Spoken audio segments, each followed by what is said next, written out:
They told you a wolf without a mark is nothing, no bloodline, no future, no right to breathe the same air as kings. But what happens when the throne itself kneels, and the girl everyone buried comes back to collect? Stay with me tonight, because this story doesn't end the way anyone planned. Drop your city in the comments, hit that like so your people can find this, and let's begin. The crimson moon rose without warning. That was the first thing the court astronomers got wrong, and they would spend the rest of their lives wishing it had been the last. For 3 generations, the royal scholars of Valdros had tracked the celestial calendar with the obsessive precision of men whose necks depended on accuracy, because in King Kalin's empire, they did. The crimson moon was supposed to arrive on the 43rd night of the harvest cycle, heralded by a sequence of lesser omens: the dying of the eastern rivers, the silence of the mountain wolves, the frost that crept down from the Ashspine Ridge exactly 9 days before the sky turned red. Every sign had arrived on schedule. Every priest had prepared his ceremony. Every noble family had polished their finest silver and pressed their ceremonial cloaks and made the journey to the capital of Valdros, with gifts wrapped in silk that cost more than most common pack members earned in a year. The crimson moon came 4 nights early. It hung above the palace like a wound that refused to close, staining the clouds around it the color of old blood. And the wolves across the entire kingdom went silent all at once, not the gradual quiet of animals sensing weather, but an absolute cessation, every howl cut off mid-breath, as if something larger than instinct had pressed a hand across every muzzle in the empire. Inside the palace birthing chamber, Queen Seraphine heard that silence and understood it was not a good sign. She had been in labor for 19 hours. The royal physicians had stopped speaking to each other 2 hours ago, communicating now only in glances, the specific language of educated men who knew something was wrong and had unanimously decided that no one present wanted to be the first to say it aloud. The head physician, a thin-boned man named Aldrich, who had served the crown for 30 years and survived 4 different kings through the simple strategy of telling each of them exactly what they wanted to hear, stood near the window with his back to the room, watching the red moon with the expression of someone calculating the fastest route out of a burning building. Seraphine noticed. She noticed everything. That had always been her curse and her gift simultaneously. The inability to stop reading the room, even when the room was trying very hard not to be read. "Aldrich," she said, and her voice came out steadier than she had any right to expect, given that her body felt like it was being pulled apart from the inside. "Stop looking at the moon and come stand where I can see your face." The physician turned. He had the decency to look ashamed. "Your Majesty, the labor is progressing. There is no cause for—" "You've been lying to kings for 30 years, Seraphine said. "You're not as good at it as you think you are. What do you know that you haven't told me?" Aldrich opened his mouth, closed it, looked at the 2 midwives flanking the bed, both of whom found something intensely interesting to study on the floor. "The moon came early," he said finally. "The sacred calendar predicted the 43rd night. The moon doesn't answer to calendars." Seraphine pressed her teeth together as another wave of pain moved through her, controlled it, breathed through it the way her mother had taught her when she was 12 years old, and learning that a queen's first job was never to let a room full of men see her break. "What does it mean when it comes early?" "It means," Aldrich said carefully, "that the child will be extraordinary." He said it the way a man says the word interesting when he means terrifying. Seraphine looked at the ceiling and said nothing more. 3 hours later, in the deep quiet of the second watch, the heir to the throne of Valdros came into the world. The child did not cry. Every baby Aldrich had ever delivered cried. It was the first sound, the signal that said, "I am here, I am breathing, I am real." 26 years of royal births, and the sound was so consistent he'd stopped consciously hearing it, the way a man who lives near a waterfall eventually stops hearing the water. The silence where the cry should have been hit him like a physical impact. He moved quickly, efficiently, checking the infant with practiced hands while the midwives pressed close and Seraphine tried to sit up despite the obvious agony it cost her. The child was alive, breathing, eyes open, dark eyes, nearly black, staring at the ceiling with an alertness that was wrong for a newborn, that belonged to something much older and more deliberate than a creature that had existed outside a womb for 30 seconds. A girl, small but dense-boned, with her mother's jaw and her father's brow and a grip on Aldrich's finger that left a mark. "Let me see her," Seraphine said. Aldrich hesitated. "Give me my daughter." He handed the child over. Seraphine held her against her chest and looked at her for a long moment. That specific way mothers look at newborns, like they're trying to learn a face they'll need to recognize in the dark for the rest of their lives. The infant looked back. Those black eyes, steady and unsettling, already watchful in a way that made the back of Aldrich's neck feel cold. "She's perfect," Seraphine said softly. And then the blood throne activated. The ancient seat of imperial power sat in the grand hall 3 floors below, constructed from something that wasn't quite stone and wasn't quite bone, carved during an era so distant that the histories of Valdros only referenced it in fragments and metaphor. Its purpose was singular.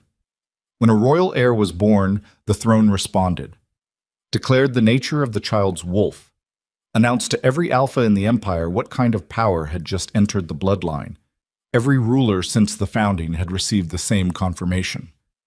A resonance felt in the chest, a vibration that traveled up through the palace foundations and into the bones of everyone present. The deeper the resonance, the stronger the wolf. What happened when Seraphine's daughter was placed in her arms was the opposite of resonance. The throne went cold. Not physically. The palace temperature didn't drop. But every person in the birthing chamber felt it. A pulling sensation, like something being sucked out of the room. The midwives both stepped back involuntarily. One of them made a sound that was not quite a word. Aldrich went very still, the kind of stillness that happens when a body's instincts have taken over from rational thought, and the body's instincts are saying, do not move, do not draw attention, be invisible. The child in Seraphine's arms remained completely calm. Seraphine looked at Aldrich. "What does that mean?" she asked. "I need to send for the king," he said. "Answer me first." His silence was its own answer. "She has no wolf," Seraphine said. Not a question. The words came out flat and precise, the way she'd learned to speak when she needed to hold something painful at arm's length long enough to think clearly about it. "The throne has declared—" "I know what the throne declared." Seraphine held her daughter tighter. "I felt it. Everyone in this room felt it. Go get Kalen. Tell him exactly what happened, and tell him before someone else does, because the longer he waits, the worse it becomes. Go." Aldrich went. The midwives didn't speak.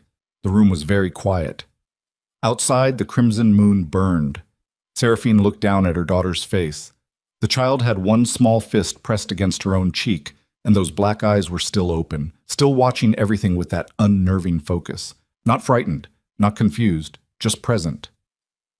"I don't know what you are yet," Seraphine said, very quietly, so only the child could hear. "But you are mine. Whatever that throne says, you are mine, and you are not nothing." The door opened. Kalen came through it like a storm front. Not loudly, because Kalen had never needed volume to make a room understand that something significant had just entered it. He was tall, with the heavy-shouldered build of a man who'd spent his 20s fighting wars instead of running courts, and the cold, deliberate movements of someone who'd spent his 30s learning to turn that physical authority into political currency. He'd been king for 11 years.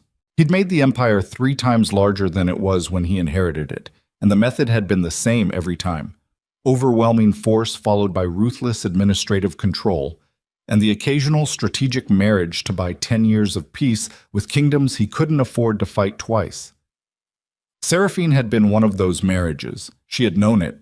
She'd gone into it anyway, because the alternative was watching her own kingdom absorbed by conquest rather than alliance, and she'd decided that being a queen inside a marriage of convenience was better than being a subject inside an occupied territory. She'd learned to respect Kalen before she'd learned to love him, and the respect had come first because it was built on something real: his discipline, his intelligence, the genuine care he showed his pack. The love had followed, slowly, imperfectly, in the way love grows between 2 people who both spent their early lives being careful about who they let close. She'd believed it was real. Looking at his face now, she wasn't sure anymore what she believed. He stood in the doorway with his jaw set and his eyes moving from her face to the infant and back again, and something in his expression was already doing a calculation that had nothing to do with fatherhood. "Kaelin," she said, "I was told the throne—" "Yes." He walked to the bed, looked at the child.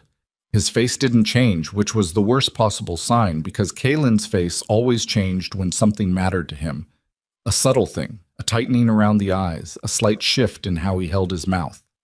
And the absence of that change meant he was controlling it deliberately, which meant he'd already decided something and was managing his expression to avoid having to explain it. "Let me hold her," he said.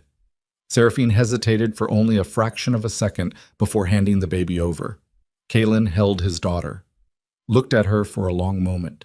The child looked back at him with those black eyes, steady and unafraid, and something moved across Kaelin's face. Something complicated.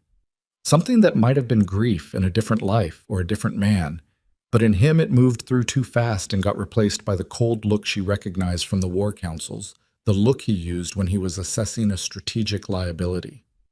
"She has no wolf," he said. "The throne confirmed it. She is still your daughter. A princess of Valdros without a wolf." He said it slowly, like he was feeling the weight of each word. Every alpha house in the empire is in that hall right now. Every king, every warlord, every rival who spent the last year biding their time because I told them this child would unite them. They felt the throne go silent. Every one of them. Then we address it directly. There is nothing to address. His voice was quiet. That was the thing about Kaelin's anger. It never got loud. It got quieter. It got more precise. An heir without a wolf is not an heir. It is a weakness with a crown on it. Every kingdom that has been waiting for a reason to test me has just received one delivered by my own bloodline. "She is an infant," Seraphine said. "Wolves develop. Children's bonds. You know that's not how it works." He handed the baby back. Carefully. That was what she would remember later. He handed her back carefully, which meant he'd already made the decision and was operating in the aftermath of it, not the making of it. The throne reads blood. The throne does not make errors. "Kaelin?" She held her daughter tighter. "Look at me." He looked at her. "Whatever you're thinking," she said, "stop. Think about this differently. Think about what it would mean to raise a child who has to earn everything without the advantages of a wolf bond. Think about what kind of ruler that person becomes." "It doesn't matter what kind of ruler she becomes," he said. "She will never be recognized. Not by the alphas, not by the council, not by the kingdoms outside our borders who only speak one language. And that language is wolf and blood and dominance. She cannot lead what she cannot command." "Then let me raise her somewhere else. Send us somewhere safe. Don't do what I can see you considering." His eyes moved away from her face for just a moment. That was the tell. She'd learned it in 11 years of marriage. "The council will require confirmation," he said, "that the child did not survive the night." The room went absolutely still. One of the midwives made a small sound. Aldrich, who had slipped back in during the conversation, turned toward the window again. Seraphine looked at her husband for a long time. She looked at the face she had spent 11 years learning to read, and she read it now with a clarity that felt like swallowing something sharp. "Leave the room," she said. "Seraphine, leave my room." Her voice didn't shake. "And understand something before you give any order to anyone. If you do this, you will do it without me. You will do it knowing what I know, and knowing that I will spend the rest of my life making sure you have to live with it. Go run your empire, Kaelin. Go manage your politics. But don't stand in front of me and call it necessity." He left. The door closed behind him with a small, precise click that somehow sounded louder than any door she'd ever heard. Seraphine sat in the silence for exactly 3 breaths. Then she looked at Aldrich. "The Eastern Passage," she said, "the one used for supply deliveries. Is there a guard stationed there during the 3rd watch?" Aldrich turned from the window very slowly. His face had gone through several emotions in rapid succession and had landed on something that looked like resignation. "Your Majesty," he said carefully, "what you're suggesting. Is there a guard at the Eastern Passage during the 3rd watch?" A pause. Typically, no. The third watch rotation covers the main gates and the upper towers. The eastern passage is considered low risk. Because it leads to the frozen cliffs, she said. Yes. And the cliffs lead down to the trading road. In the summer, in the current season, they lead to a 40-foot drop onto ice. Then I'll need to find another way down. Seraphine looked at her daughter again.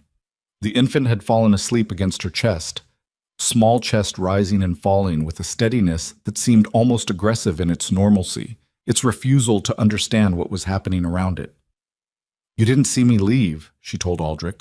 You went to sleep after delivering the air, and when you woke up, the chamber was empty, and you have no information about what happened. Do you understand?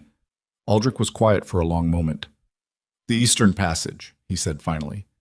There's a storage room 30 feet from the exit. The cleaning staff keeps rope there for the window washers. Heavy grade. Long enough. He walked out of the room without looking back. Seraphine moved. She had been queen for 11 years, which meant she had spent 11 years learning how to operate within the boundaries of what was expected of her. And she had done it well enough that people sometimes forgot she had existed before those boundaries, had been someone else before the crown. The second daughter of a war king, raised on the eastern steppes where the winters were brutal and the packs were small, and you either learned to be resourceful or you did not survive to learn anything else. She wrapped her daughter against her body with the length of cloth torn from the bed linens, moving quickly, ignoring the pain of a body that had just done 19 hours of labor and was objecting strenuously to being asked to do anything at all. She took the fur-lined cloak from the hook beside the door. A visiting court member had left it there 3 days ago, and no one had moved it. The small bureaucratic failures of palace life occasionally working out in favor of the people trying to escape it. The hallway outside was empty. The eastern wing of the palace was the oldest section, built before Kaelin's father had expanded the complex, and it had the particular quality of old construction, thick walls, low ceilings, the sounds of the newer, grander sections reduced to faint vibrations. The chandeliers in this corridor had been replaced with simple torch brackets, and at this hour only every third torch was lit, which meant the shadows between them were deep enough to move through without being immediately visible from either end. Seraphine moved through the shadows. Her daughter slept against her chest. The storage room Aldrich had described was where he'd said it would be. Unlocked because who locks a storage room in the middle of a palace? And the rope was there. 3 coils of it, heavy braided work rope, the kind used for lifting and hauling, stiff with cold and faintly smelling of linseed oil. She tied the first coil around a support beam with knots her father had taught her, before she was old enough to understand why a queen's daughter needed to know how to make a load-bearing knot. Added the second coil. Assessed the length. Added the third.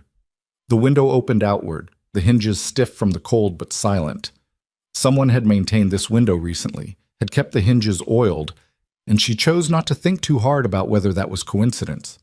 The cold hit her like something physical, a wall of air that had been sitting up in the mountain passes for the better part of a month and had come down off the ash spine ridge, carrying all that accumulated cold with it. The crimson moon was lower now, not gone but fading, its light turning the frost on the cliff face to something that looked like scattered rubies in the dark. 40 feet was a long way. Seraphine looked at it for exactly as long as it took to decide she didn't have a better option, and then she began to descend. She didn't let herself think about what she'd left behind. That was the only way to do something like this. You put the thinking in a box, you put the box on a shelf in some back room of your mind, and you close the door and don't open it until you've reached the bottom and you're standing on solid ground and the immediate crisis has passed. Because if you thought about it while you were thinking about the rope and the cold and the 40-foot drop and the infant strapped to your chest, you would stop moving, and stopping meant dying, and dying meant the child went with you. So she did not think. She moved. The rope burned through her palms despite the cold, or maybe because of it, the friction immediate and raw. Her arms shook. Every 10 feet she stopped, pressed her feet flat against the rock face, breathed for 5 counts, moved again. The infant remained asleep, which seemed impossible, which seemed like the child had already decided to cooperate with her own survival on some level that hadn't been activated yet, some instinct older than wolf bonds or blood thrones or empire politics. She reached the bottom, stood on the frozen ledge at the base of the cliff and looked up at the window 30 feet above her head and allowed herself exactly 4 seconds to acknowledge what had just happened. Then she looked forward at the narrow path that ran along the base of the cliffs toward the trading road, at the darkness that lay between her and anything like safety. The infant woke up, not crying. The same alarming quiet she'd had in the birthing chamber, just awake, suddenly, with those black eyes open and her small face angled upward toward the red-stained sky. "I know," Seraphine said softly. "I don't have a plan either. We'll figure it out." She started walking. The trading road was 2 miles east along the cliff base. In summer, it was a reasonable walk. In the current season, in the dark, with a body that had just been through 19 hours of labor and was running on something beyond adrenaline that she'd have to identify later, it was something else. The cold was the kind that got inside your chest and settled there, the kind that made your muscles stupid and your decision-making slow. Seraphine walked. She counted steps. When counting got tedious, she identified the different sounds of the wind, the high register coming off the cliff face, the lower note across the flat ground, the deep occasional groan of the ice below the trading road where a frozen creek ran beneath it. She cataloged sensations, assigned them categories, turned the experience into something she could manage intellectually, because the alternative was to feel it, and feeling it would slow her down. The baby watched the sky. She was half a mile from the trading road when the figure stepped out of the shadows. Seraphine stopped. The instinct was to run, but the ledge was narrow and the cliff was to her left, and a 10-foot drop was to her right, and there was an infant strapped to her chest, so she did the other thing. She stopped, she set her feet, and she looked at the figure in the darkness with the direct, level attention of someone who had spent 11 years learning that showing fear in front of the wrong person was more dangerous than whatever the person was threatening. The figure was enormous. Not in the way that a large man is large, in the way that suggested the person in front of her had been large all their life and had long since stopped noticing it, had built an identity around other things. The size just a fact like eye color. He wore black riding gear, practical and expensive in the way that suggested someone who prioritized function over display, with a short cloak that stopped at the hip, useful for riding, not for warmth. He had the weather-roughened look of someone who spent significant time outdoors, a short beard maintained without vanity, and the particular quality of stillness that Seraphine had only seen in 2 types of people, those who were very dangerous and those who were very certain of themselves. This man appeared to be both. He looked at her, looked at the infant, looked back at her face. "Queen Seraphine of Valdros," he said. His voice was low, accented. Not a Valdros accent, something from further east, from the older territories where the language still carried the harder consonants of a century before. "You are a long way from your palace." "I'm exactly where I intended to be," she said. "Who are you?" "Someone who has been watching the crimson moon from a distance and making certain calculations." He tilted his head slightly, studying her with an attention that was assessing rather than threatening, the look of someone gathering information rather than preparing an action. "The throne declared silence tonight. The throne's business is not yours." "No," he agreed. "But a queen who climbs down a cliff face in the 3rd watch with a newborn strapped to her body is trying to get somewhere fast, and the only road out of Valdros at this hour goes east. East leads to the border of my territory." Something tightened in Seraphine's chest. "Your territory," she repeated. "The Obsidian Empire," he said, still without inflection, still with that same measuring quality. "I am Darius, High King." Seraphine looked at him for a long moment. She knew the name. Everyone in the Eastern Kingdoms knew the name. The Obsidian Empire was the empire Valdros had successfully avoided going to war with for 3 generations through a combination of strategic buffer kingdoms and the unspoken mutual acknowledgement that the cost of that particular war would be catastrophic for both sides. Darius had ruled it for 15 years, and the intelligence reports Seraphine had read during her time on Kaelin's council described him as methodical, patient, effective, and approximately as difficult to manipulate as a granite cliff face. She looked at the infant against her chest. Then she looked back at Darius. "I need to get to the trading road," she said. "I know. My horses are stabled there, I arranged it 3 days ago through a household contact who will have kept the arrangement quiet. I know that as well, he said, without any particular pride in it. I have been in Valdros for a week. When a high king attends an empire's royal birth, he does not announce his presence if he doesn't intend to attend officially. He watches. He gathers information. And what information have you gathered tonight? Darius was quiet for a moment. The cold moved between them. Above, the crimson moon continued its slow descent.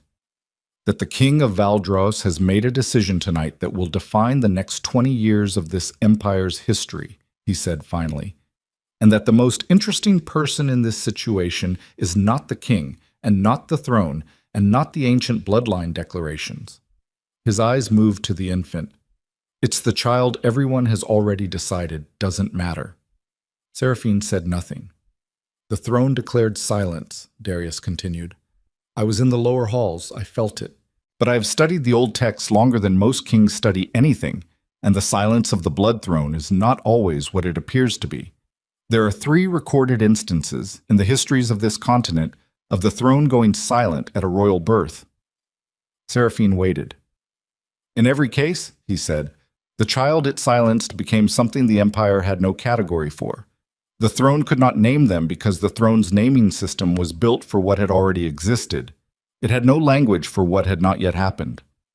The infant in Seraphine's arms had turned her head toward Darius's voice.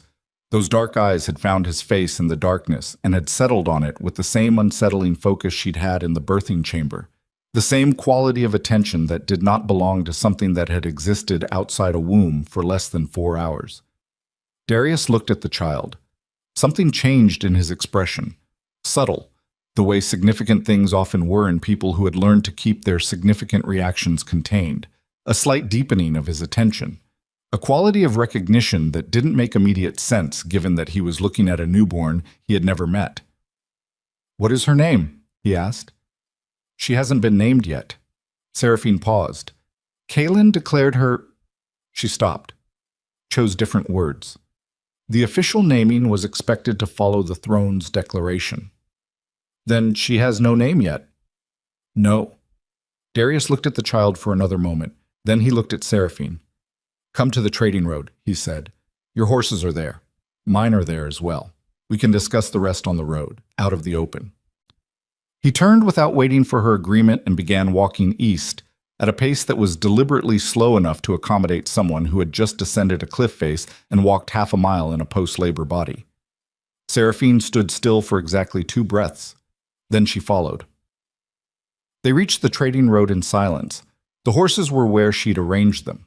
2 of them, a travel pair, loaded with the supplies her contact had assembled over 3 days of careful accumulation. Darius's horses were 20 feet away, 4 of them, attended by 2 people in Obsidian Empire colors, who both had the specific posture of elite guard units who had been told to be invisible and had taken the instructions seriously.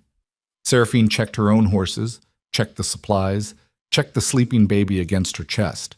The motion of walking had put the infant back to sleep.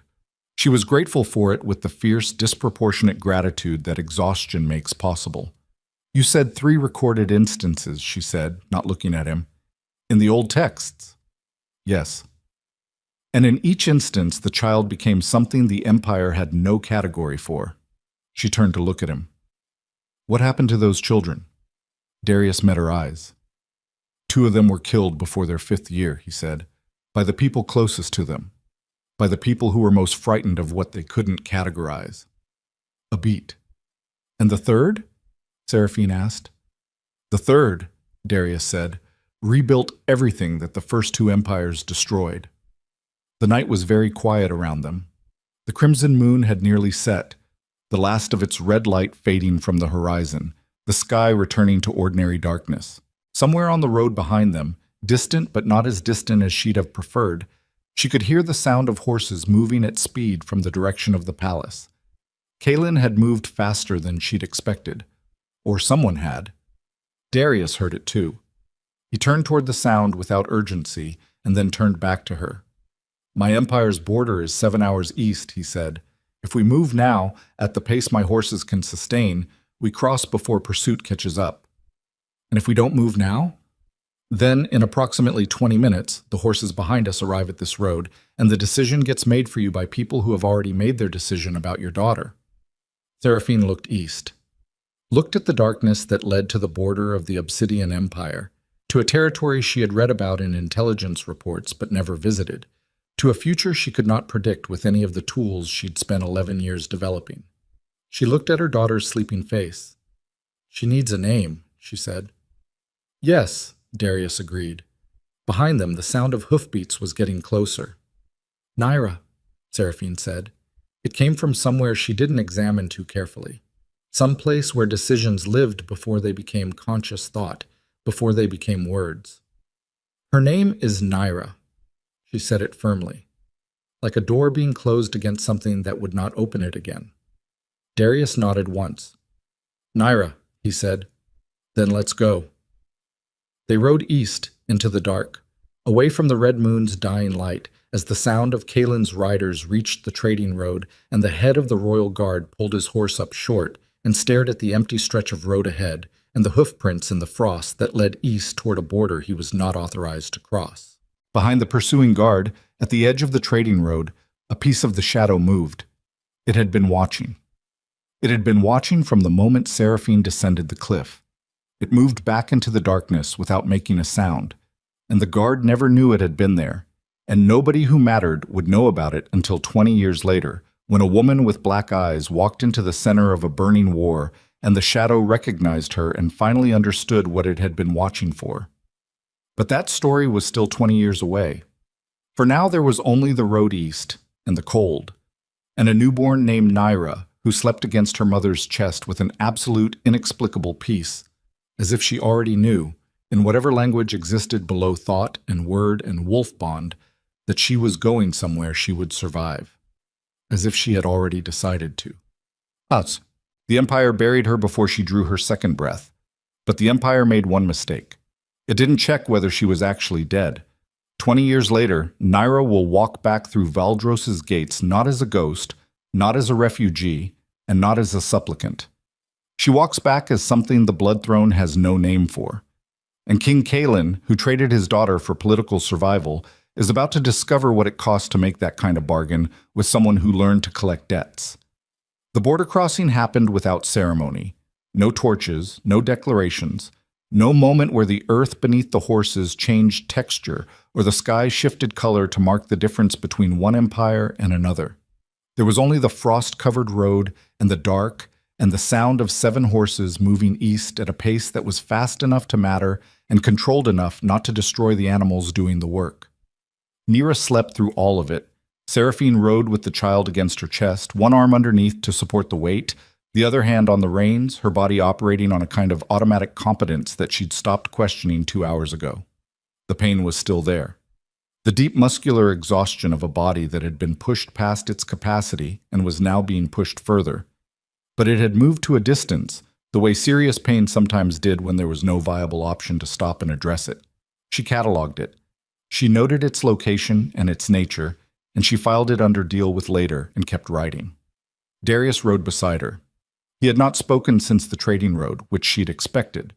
She'd read enough about him to know that unnecessary speech wasn't part of his operating method. He spoke when he had something to say and stayed quiet the rest of the time, which in her experience was rarer in powerful men than it should have been.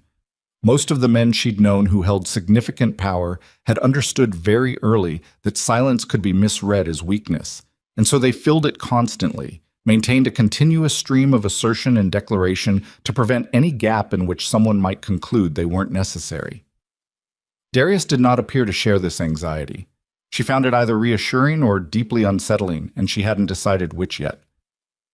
At the 6th hour, when the sky began the first gray suggestion of dawn, he spoke. "There is a garrison station 2 miles ahead," he said. "We'll stop there, rest the horses, get the child indoors." "How long will we stay?" "Long enough." He looked at her sideways. "When did you last eat?" The question was so practical and so entirely disconnected from the magnitude of everything that had happened in the last 8 hours that Seraphine almost laughed. She didn't. The laugh would have turned into something else, and she didn't have time for that either. "Yesterday afternoon," she said. He nodded once and didn't say anything else about it, but when they reached the garrison station 20 minutes later, a low stone building, functional and undecorated, staffed by 4 soldiers who snapped to attention with the specific posture of people who had trained extensively and also genuinely feared disappointing the man in front of them, there was food on the table inside within 10 minutes of their arrival. Seraphine sat down and ate with the focused mechanical efficiency of someone fueling a body rather than enjoying a meal.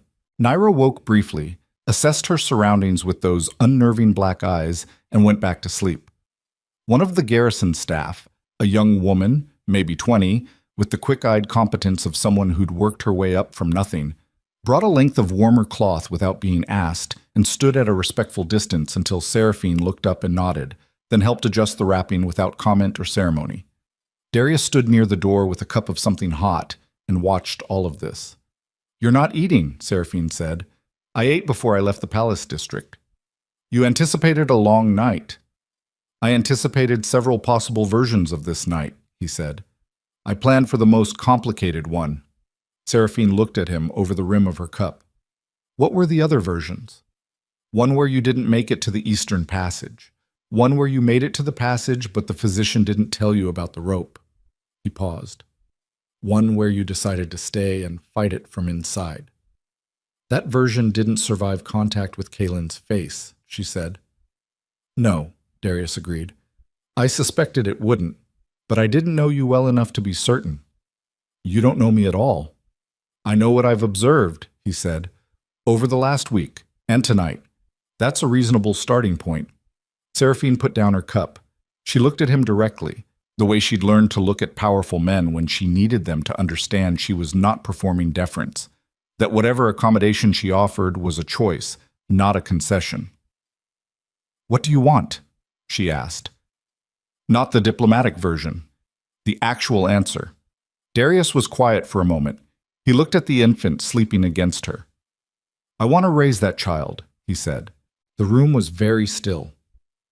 "She's my daughter," Seraphine said, and her voice was level, but there was something underneath it, something with an edge. "I know that."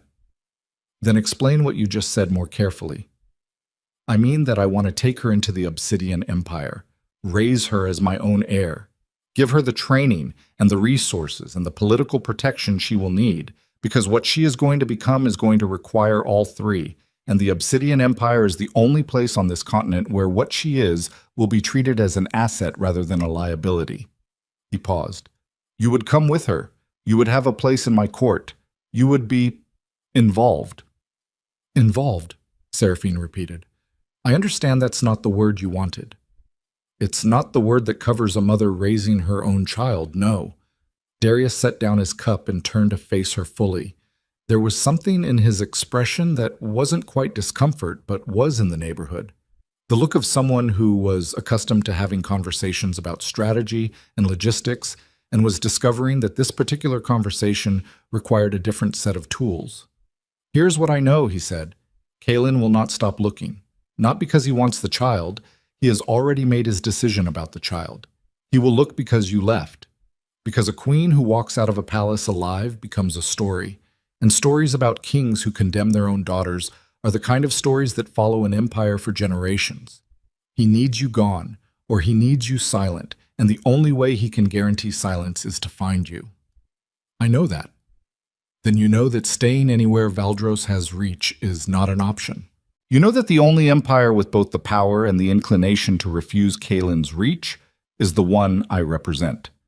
He met her eyes. "I'm not asking you to hand me your daughter. I'm telling you what I can offer, and being honest about what it costs." Seraphine looked at him for a long time. The garrison was quiet around them. Outside, she could hear the horses being settled, the low voices of the soldiers, the ordinary sounds of a military post at dawn. Normal sounds. The kind of sounds that existed in a world where women didn't climb down cliff faces in the third watch with newborns strapped to their chests and make impossible decisions over field rations at a border garrison. "She keeps her name," Seraphine said. "Yes." "She knows who she is. When she's old enough to understand, she knows." Darius nodded.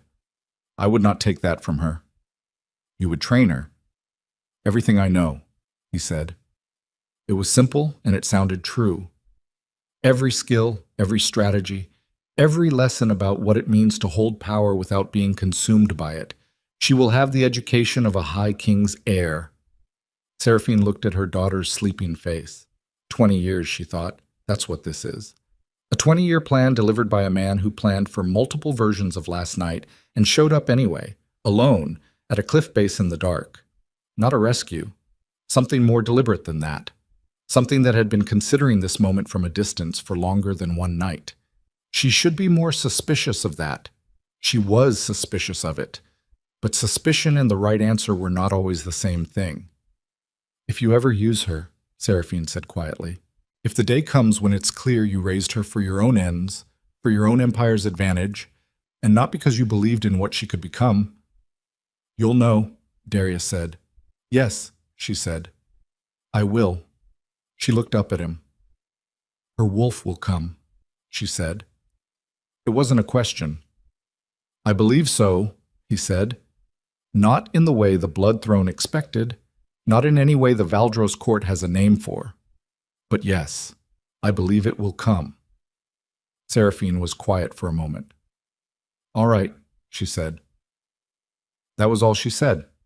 2 words and 20 years of consequences compressed into the space between them, and Darius received it with the same quality of stillness he'd had since the cliff base. Present, attentive, not celebrating anything. They left the garrison at mid-morning. The Obsidian Empire's capital was 4 days east. Nira slept most of the journey, woke at intervals to eat, and spent the waking time looking at whatever was in her immediate sight line with an attention that the garrison woman mentioned to the soldier beside her in a low voice. The way people mention things they don't have words for yet. The child looks at things like she's memorizing them, she said. And the soldier looked at the infant and said nothing, because there wasn't anything obvious to say. The capital received them without ceremony by design. Darius sent riders ahead, and the arrival was managed quietly, through the eastern gate rather than the main processional entrance, with a small retinue and no announcement. Seraphine walked into the Obsidian Palace holding her daughter, and the palace absorbed them both with a discretion she hadn't expected and was more grateful for than she could easily articulate. The years that followed were not what she had imagined. Nothing about them matched what she had imagined, because she had not been able to imagine them, had not had a framework for what it looked like to raise a child who had no wolf, in a court that was powerful enough to protect that fact, under the tutelage of a man who treated it as an interesting problem rather than a condemnable one.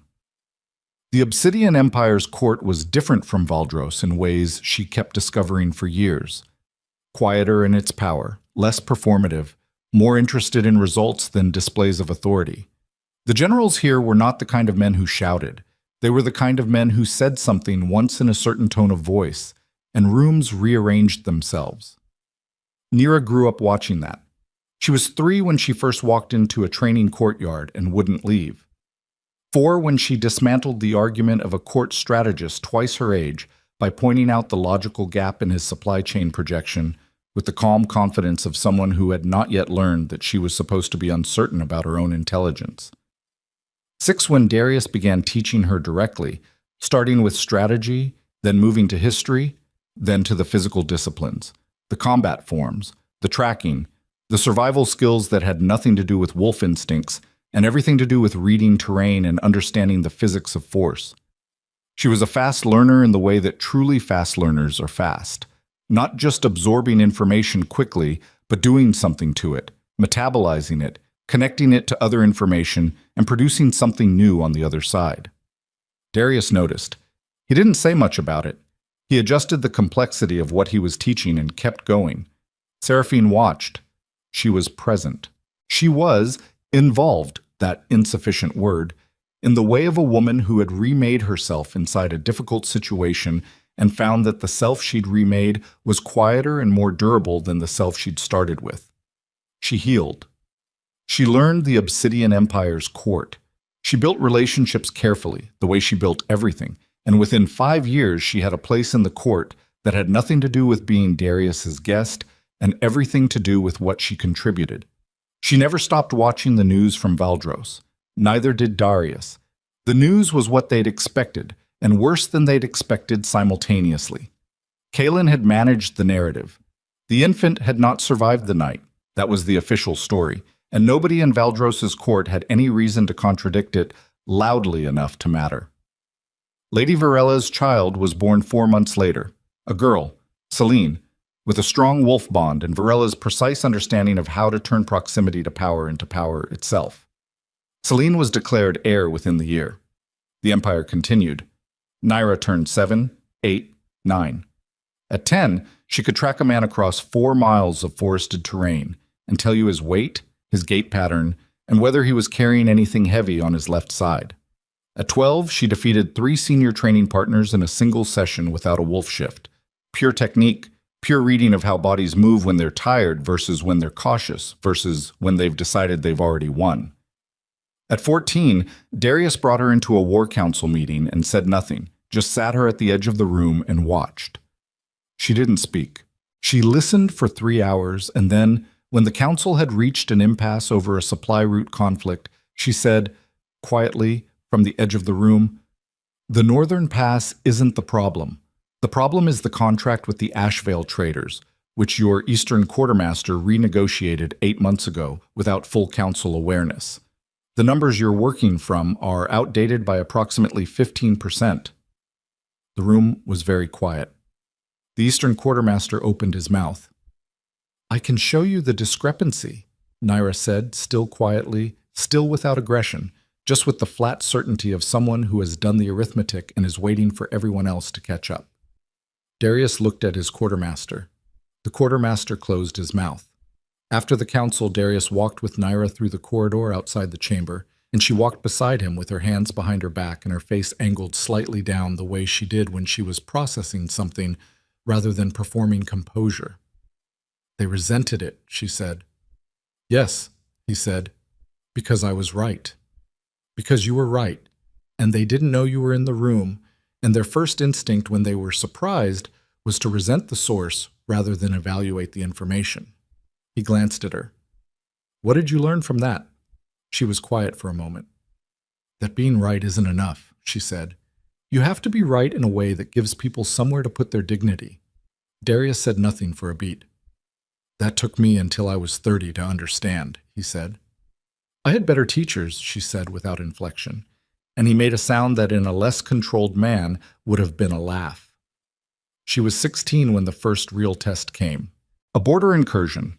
Not the Valdros border, the northwestern frontier, a territory dispute that had been simmering for years between the Obsidian Empire and the Thornkeep Alliance.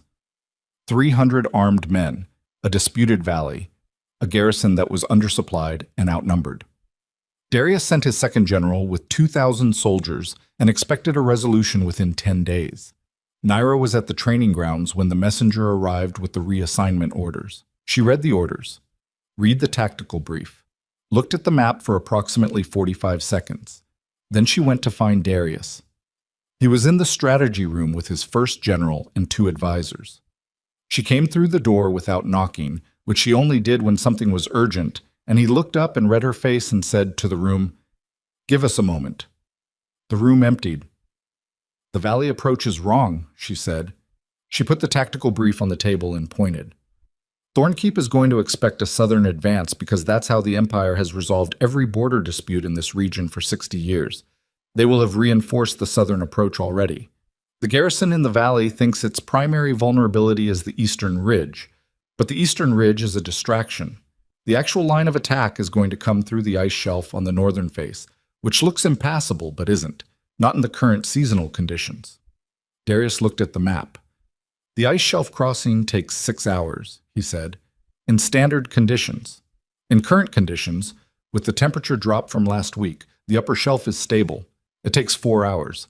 They can be behind the garrison's northern wall before our second general reaches the valley floor." He studied the map. She stood across from him and let him look, because she'd learned that he needed to find the thing himself, needed to trace the logic personally rather than just accept her conclusion, and that this wasn't skepticism. It was rigor, the same rigor he'd been teaching her. "You're right," he said. "I know. If I send you with a correction order..." He stopped. She watched him consider it.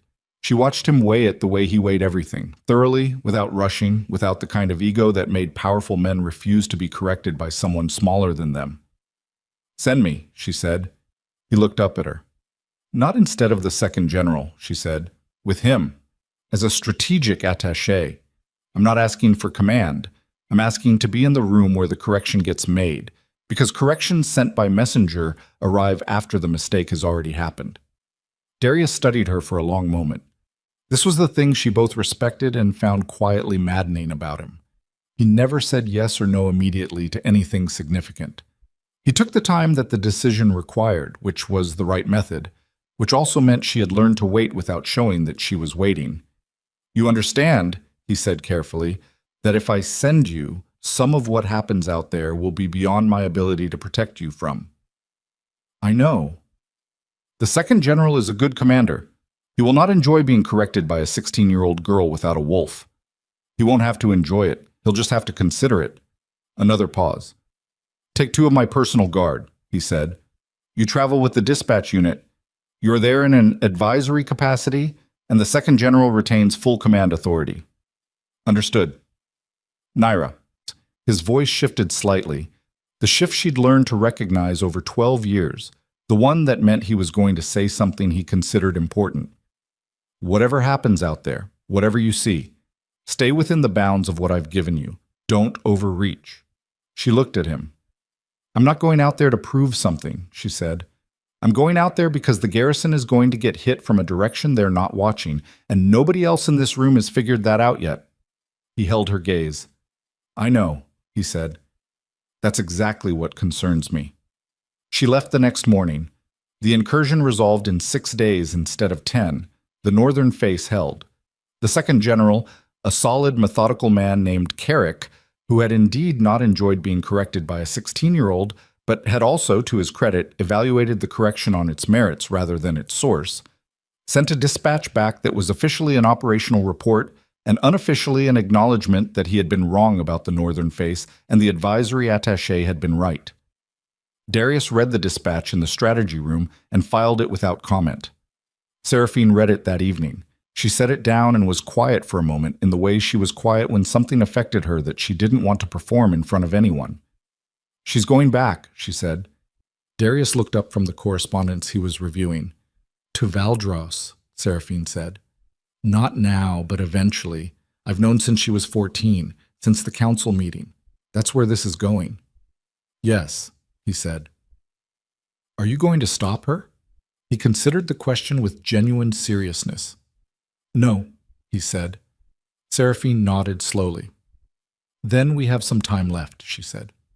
"Make it count." He did. 4 more years passed. Naira became something the training manuals of the Obsidian Empire didn't have a category for. Not because she was impossible to classify, but because she crossed categories in ways that made the classification system itself seem inadequate. She was a strategist who could fight, a fighter who could negotiate, a negotiator who could track, survive, lead, and read a room full of powerful men and say the one thing that collapsed whatever defensive architecture they'd constructed between themselves and the truth. At 19, she walked into a dispute between 2 of the Empire's most powerful alpha generals, a grudge that had been building for 7 years and had finally erupted into an incident that put 12 soldiers in the medical ward, and resolved it in 40 minutes by finding the specific point of original injury that neither general wanted to acknowledge and naming it directly in front of both of them. The generals came out of that room shaken in a way that had nothing to do with being outfought. After, one of the senior court advisors, a woman who had served the Obsidian Empire for 30 years and had the kind of institutional knowledge that made her opinions worth having, found Darius in the corridor outside the audience chamber. "What is she?" the advisor asked. It wasn't dismissive. It was genuinely curious. "She's the High King's adopted heir," Darius said. "That's a title," the advisor said. "I asked what she is." Darius looked at the door through which Naira had disappeared. "I'm not sure the word exists yet," he said. The advisor nodded slowly, as if that was roughly the answer she'd expected. "The wolves feel it," she said, "even without a bond from her. When she walks into a room where a dominant alpha is present, something happens. Not submission. They don't submit to her. but they pay attention in a specific way, like they're waiting for something. I know, Darius said. Has she felt it yet? Whatever they're waiting for? He didn't answer immediately. In truth, he didn't know. He'd asked Naira about it once, 2 years ago, carefully, without leading the question.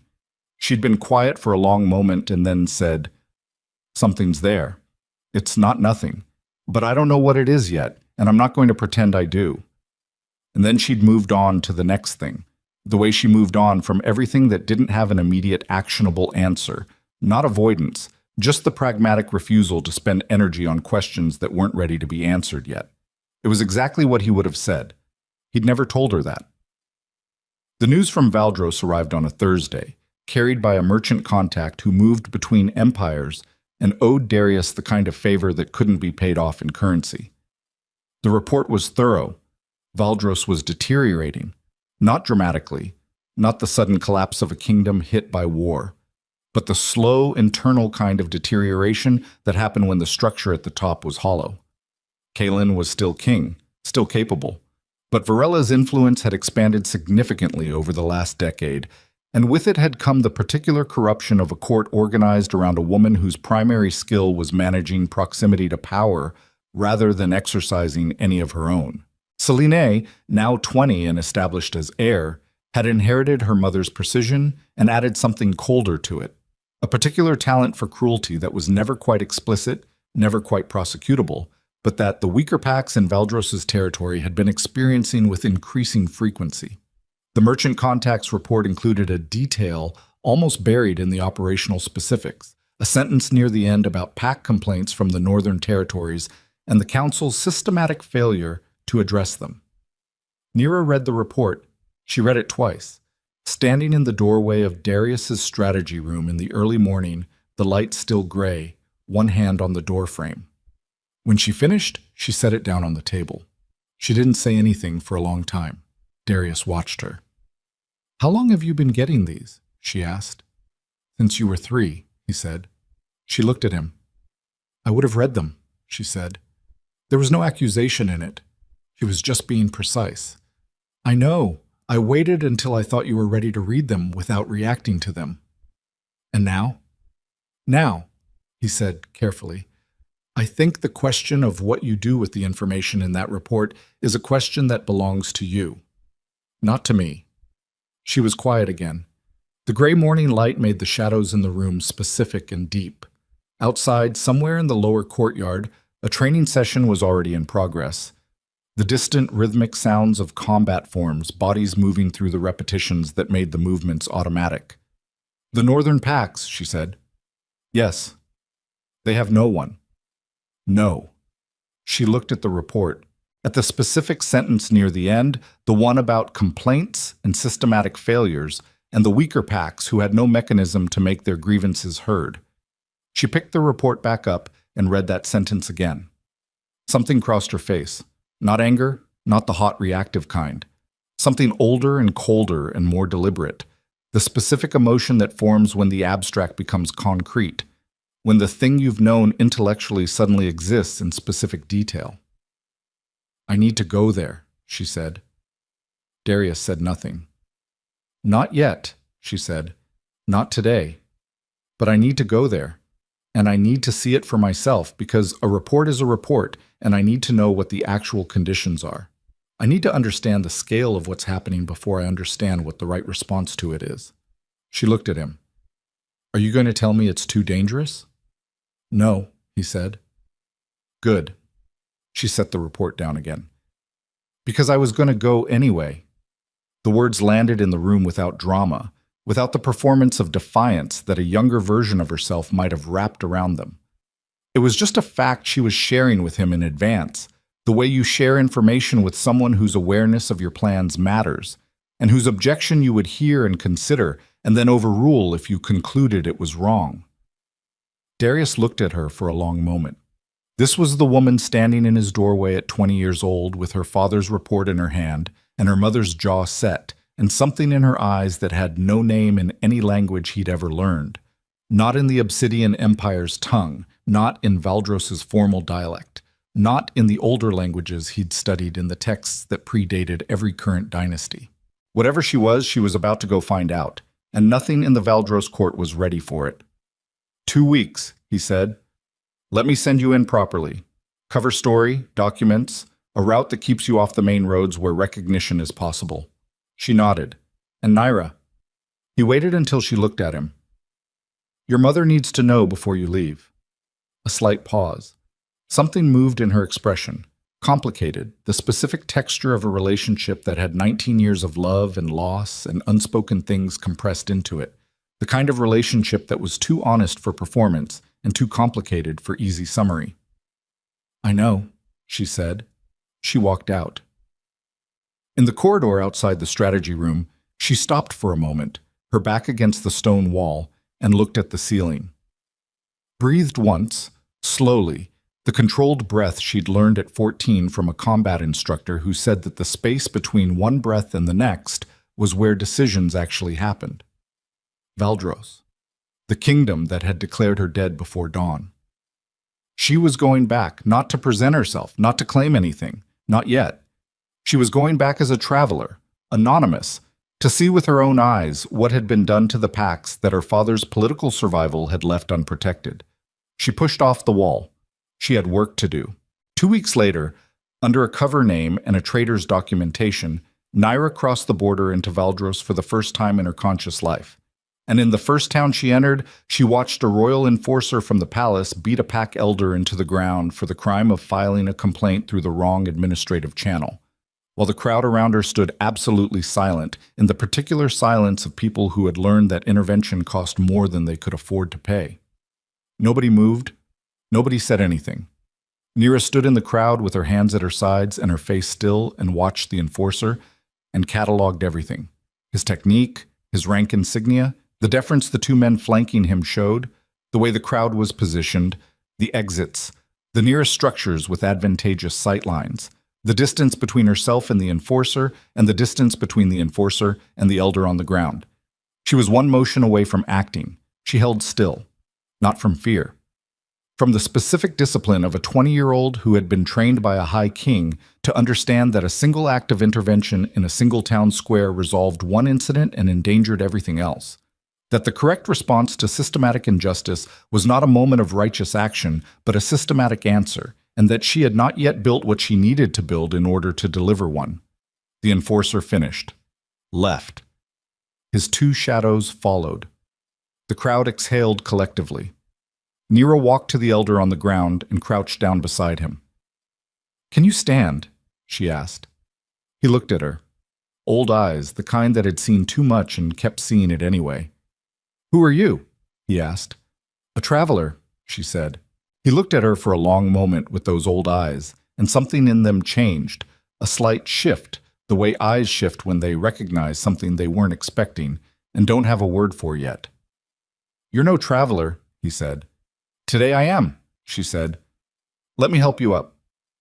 She helped him up, and in the back of her mind, something that had been waiting, quietly, patiently, for 20 years of training and preparation and discipline, began, for the first time, to move. She came back as no one, but the packs of Valdros are already watching her like they're waiting for a name they don't have yet. And the palace that declared her dead is about to discover that the most dangerous thing in any empire isn't an army at the gates. It's the one they already buried. The elder's name was Brennan. He ran a tannery at the edge of town, or had run one, before the enforcement crews from the palace started collecting what they called administrative levies on businesses operating within 20 miles of the royal road. The levies had no legal basis that Brennan could find in any charter or pack law he'd ever read, but the men collecting them had swords and royal insignia and the absolute confidence of people who had never once been told no by anyone who survived the telling, so the legal basis had become, over time, a secondary concern. He told Naira all of this while she helped him to a bench outside his shop, moving with the careful efficiency of someone who had assessed the damage: 2 cracked ribs, a split lip, a wrist that was swollen but not broken, and was managing it the way she managed everything, methodically, without drama. "How long has this been going on?" she asked. "The levies?" 3 years. Brennan pressed a cloth to his lip. The enforcement team started coming after that. when packs stopped paying because they couldn't afford to pay and filed the basic court complaint simultaneously. And the complaints go where? Council Administration Office, Northern District. He looked at her.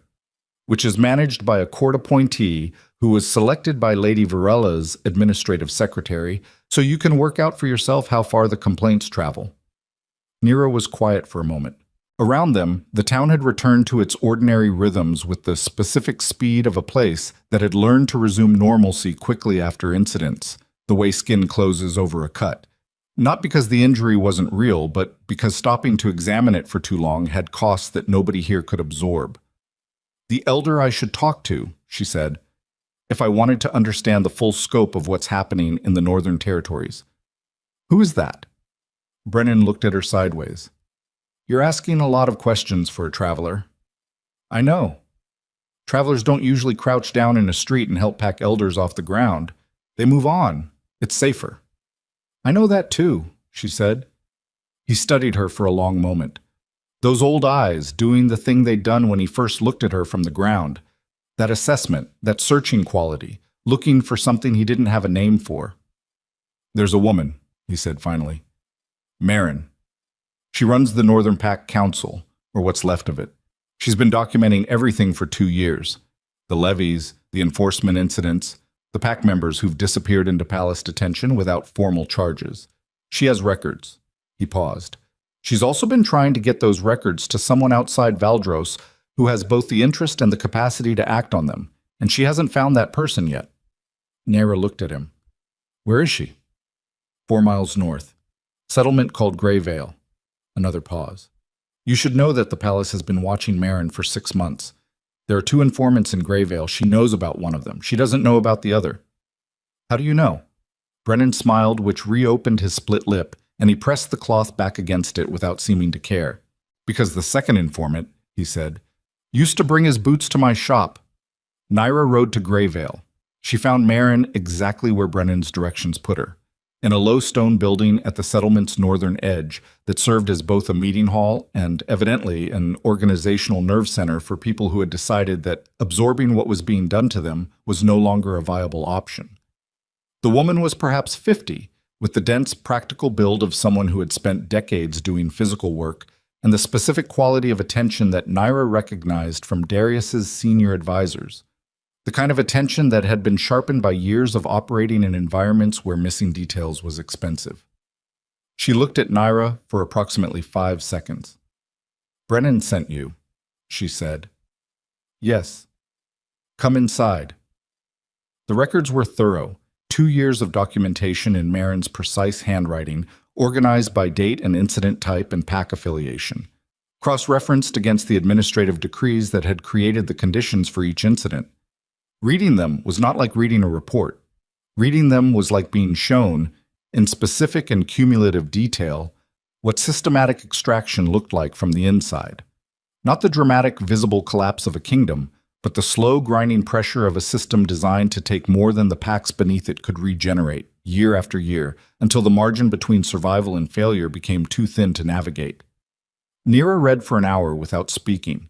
Marin sat across the table and watched her read and said nothing, which was the correct thing to do and also the thing that told Naira more about Marin than an hour of conversation would have.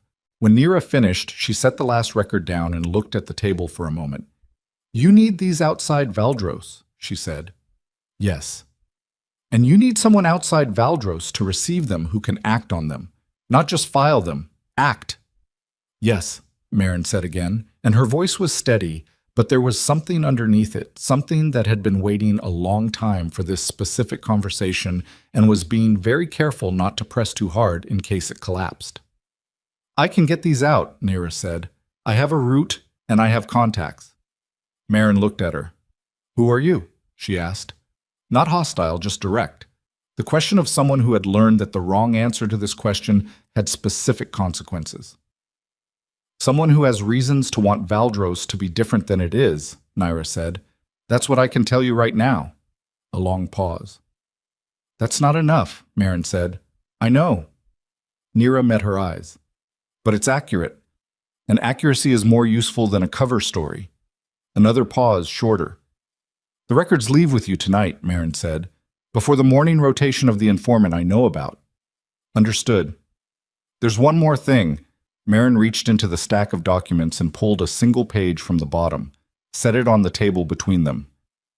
This one I've kept separate. I wasn't sure what to do with it. Nira looked at the page. It was a transfer order. Palace Administrative, 3 months old, authorizing the relocation of a palace resident designated only by a court identification number from the main residential wing to the service quarters. Attached was a duty assignment, domestic service, kitchen and supply. The identification number, cross-referenced against the court registry that Marin had apparently obtained at some point through channels Nira decided not to ask about, corresponded to a name. Queen Seraphine. Former Queen Seraphine. Nira looked at the page for a long time. The quality of her stillness changed. Not visibly. Her face didn't move, her hands didn't move, but something in the room changed, the way pressure changes before weather arrives. Marin felt it. She didn't say anything. Nira picked up the page. "She's alive," she said. "By the looks of this order, barely in any way that counts," Marin said carefully. Nira set the page down, picked it up again, set it down. The thing happening inside her chest was not something she had a clean name for. She'd known, intellectually, that her mother had stayed in Valdros. Seraphine had made that choice in the first year. When it became clear that leaving would remove any ability to monitor what was happening from inside the court, and the intelligence value of that position had been, for years, real. She had stayed. She had found a way to exist inside the system without being consumed by it. Or she had thought she had. A domestic service assignment in the kitchen quarters was not existing inside the system. It was being crushed by it in slow motion, a degree at a time, until the person performing the crushing could claim it was simply administrative procedure. Nira picked up the records. "I'll be back," she said. "Not soon, but I'll be back with something that can actually help, not just documentation of what's wrong." She rode back south. The route back to the Obsidian Empire border was supposed to take 2 days. She made it in a day and a half, pushing harder than she should have, arriving at the border crossing at the first watch of the second night with a horse that needed rest and a mind that would not stop working through the page she'd read in Marin's meeting hall. The border guard knew her face, let her through without stopping her. She was at the garrison station, the same low stone building where Seraphine had eaten field rations 20 years ago in the hours after the cliff descent, when the ambush happened. Not an ambush in the conventional sense, no weapons drawn, no shouted commands, just 4 men in Obsidian Empire administrative livery who stepped out of the garrison interior as she dismounted and positioned themselves in the way that people position themselves when they have been told to prevent a specific person from leaving a specific location. Nira looked at the 4 men. She looked at the garrison. Her contact inside, the soldier who had been her check-in point, who had managed her documentation and her cover for the 2 weeks in Valdros, was not visible. "Where is Sergeant Pell?" she said. The 4 men looked at each other. "We've been sent to escort you back to the capital," the nearest one said. He had the flat delivery of someone reciting an instruction rather than making a decision. "By order of the High Council." "The High Council doesn't send escorts for the High King's attachés," Nira said. "The High King does." "The order came through the High Council." She looked at them for a moment, assessed what she was looking at. Not personally hostile, not violent in intent, just walls. Human walls placed in her path by someone who had decided her path needed a wall in it. "Sergeant Pell," she said again. A pause. "The sergeant has been reassigned," the man said. She got back on her horse. "Then I'll find my own way to the capital," she said. "Ma'am." She rode. They followed at a distance, which told her they had instructions to track rather than intercept, which told her the situation was being managed rather than forced, which told her something was happening in the capital that she didn't have complete information about, and that someone had decided she should arrive there under observation rather than independently. She rode harder. The capital's eastern gate received her at mid-afternoon of the following day. The gate guards let her through. The usual checkpoint, documentation review, brief exchange with the senior guard, didn't happen. The senior guard just looked at her and stepped aside, and that was wrong. That was specifically wrong because the senior guard at the Eastern Gate had been doing his documentation review for 11 years without exception in her direct experience, and the absence of that exception was its own kind of signal. She went straight to Darius. He was in the strategy room, alone, which was unusual for this hour.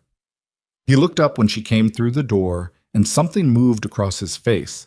Relief, immediately controlled, replaced by the careful, neutral expression of someone preparing to have a difficult conversation.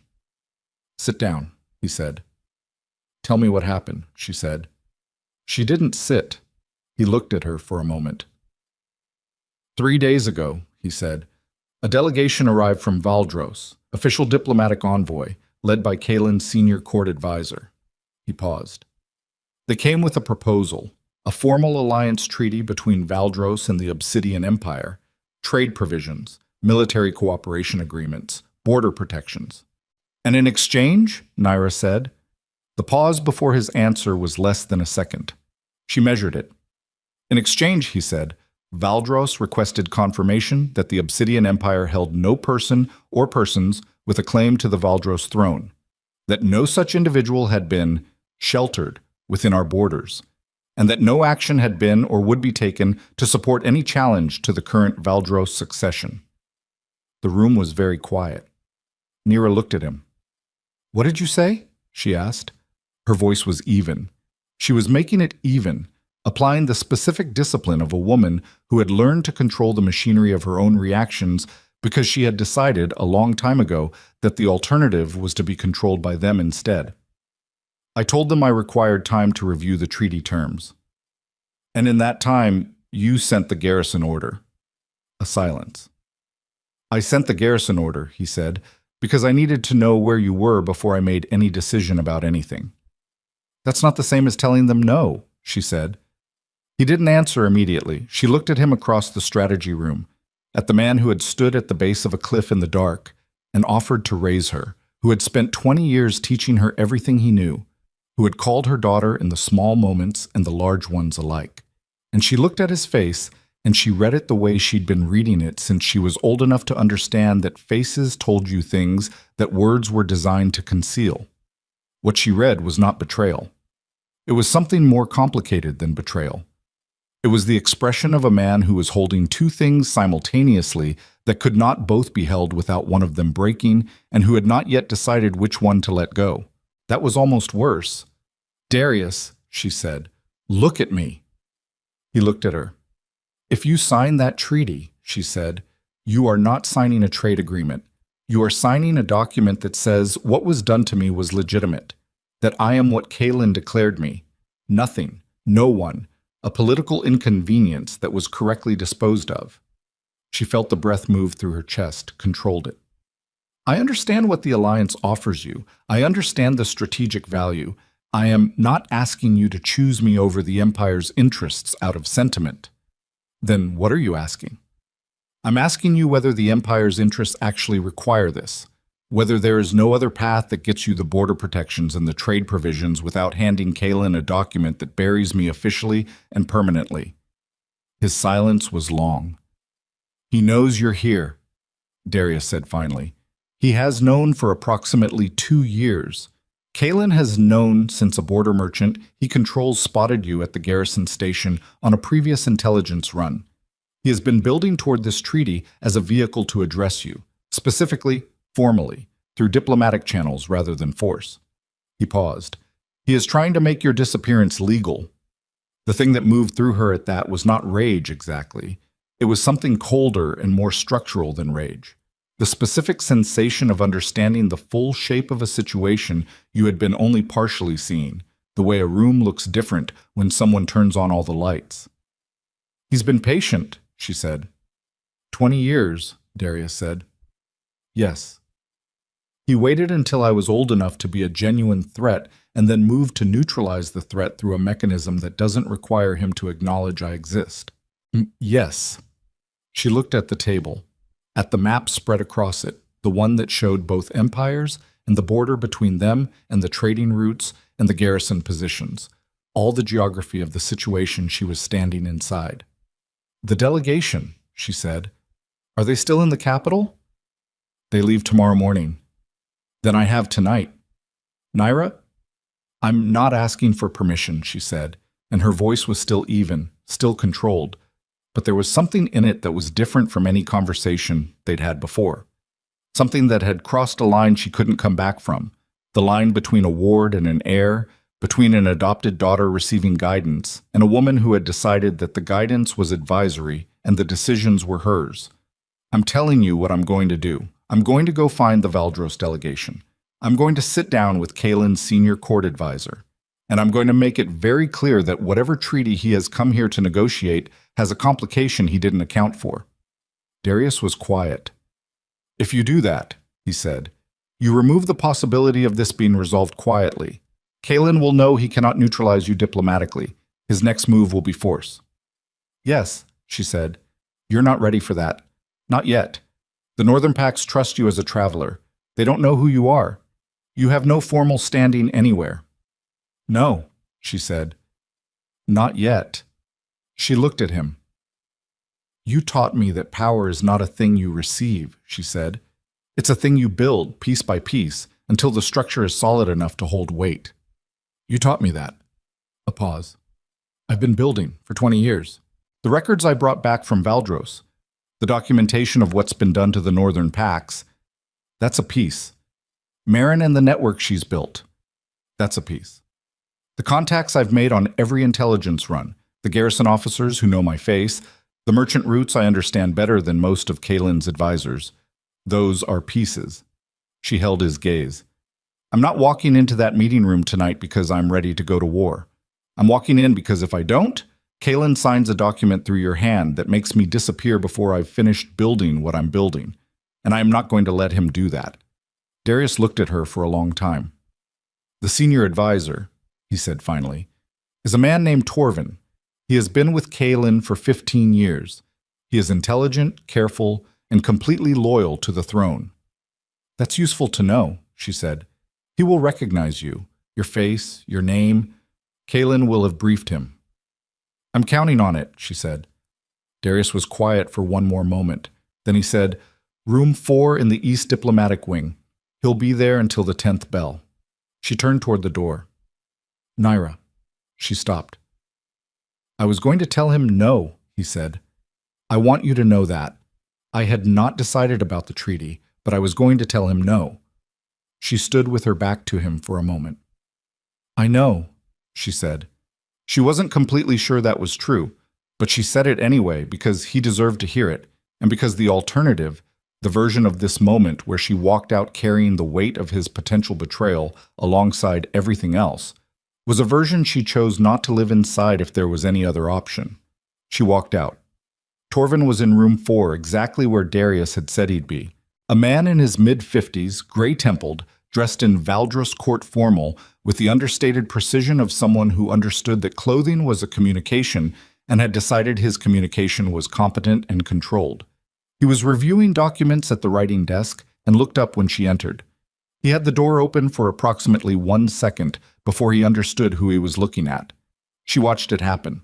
The recognition, then the very fast calculation that followed recognition, then the controlled stillness that replaced both. Close the door, she said. He closed it, slowly, buying the 2 seconds it took to decide that closing it was the correct move. You're not an Obsidian Empire court official, he said. No, she said. She pulled a chair out and sat down across the desk from him. She did it the way Darius sat in negotiating rooms, the way that said, this space belongs to me now, and I'm making a choice to let you stay in it. But I have an interest in the treaty you're here to negotiate. Torvin looked at her. His face had returned to its neutral configuration, but his hands were flat on the desk, which was not how he'd been sitting when she entered, and she noted it. Princess Naira, he said. He said it the way someone confirms a fact they had been informed of and are now verifying against the evidence in front of them. The last person who called me that, she said, was my mother. 20 years ago, in a garrison station on the Obsidian border, the night she climbed down a cliff to keep me alive. She held his gaze. You're going to go back to Kalen and tell him the treaty is withdrawn. A pause. I don't have the authority to withdraw a royal treaty proposal, Torvin said. Then You're going to go back and tell him that the treaty has complications he didn't account for, and that signing it as drafted would create a situation significantly more disruptive to his current political stability than the situation he is trying to resolve through it. And the complication is you. The complication, she said, is that I am not what he declared me. I have not spent 20 years becoming nothing. I have spent 20 years becoming something the Blood Throne had no category for, and if Kaelin signs a document that attempts to make my non-existence official, he will have committed that position to paper. And paper is a very inconvenient thing when the person the paper says doesn't exist shows up in public, and the Northern Pacts recognize her face. Torvin was very still. The Northern Pacts, he said carefully, don't know who you are. Not yet, she said. They know a traveler. They know someone who crouched down in a town square and helped a beaten elder off the ground. They know someone who listened to them for 2 weeks without flinching. She let that sit. People remember who listened to them, especially when nobody else did. The silence in the room was the specific kind that formed when someone was running calculations they hadn't anticipated needing to run. What do you want? Torvin asked. Tonight? I want you to go back to Kaelin with a clear message. She leaned forward slightly. Tell him the game he's playing has a different number of players than he thought. Tell him the daughter he buried is done staying underground. And tell him... She paused. Tell him that what he does next will determine what kind of story this becomes. Because right now he still has a choice about that. He won't always. But Torvin looked at her for a long time. He'll send soldiers, he said finally. When I deliver this message, his response will be military. I know. You're not afraid of that. I'm not interested in whether I'm afraid of it, she said. It's coming regardless of what I feel about it. What matters is what I've built to receive it with. She stood. Safe journey back to Valdros, she said. The eastern road is faster, but the northern pass is safer this time of year. I'd take the northern pass. She walked to the door. Princess? Torvin's voice stopped her. She turned. He was looking at her with an expression she didn't immediately categorize. Not fear, not hostility, something more complex. I served your mother for 6 years before Kaelin reassigned her, before everything that happened. A pause. She was a good queen. Naira looked at him. She still is, she said. She walked out. In the corridor, she leaned against the wall for exactly 5 seconds. Let the weight of what had just happened move through her.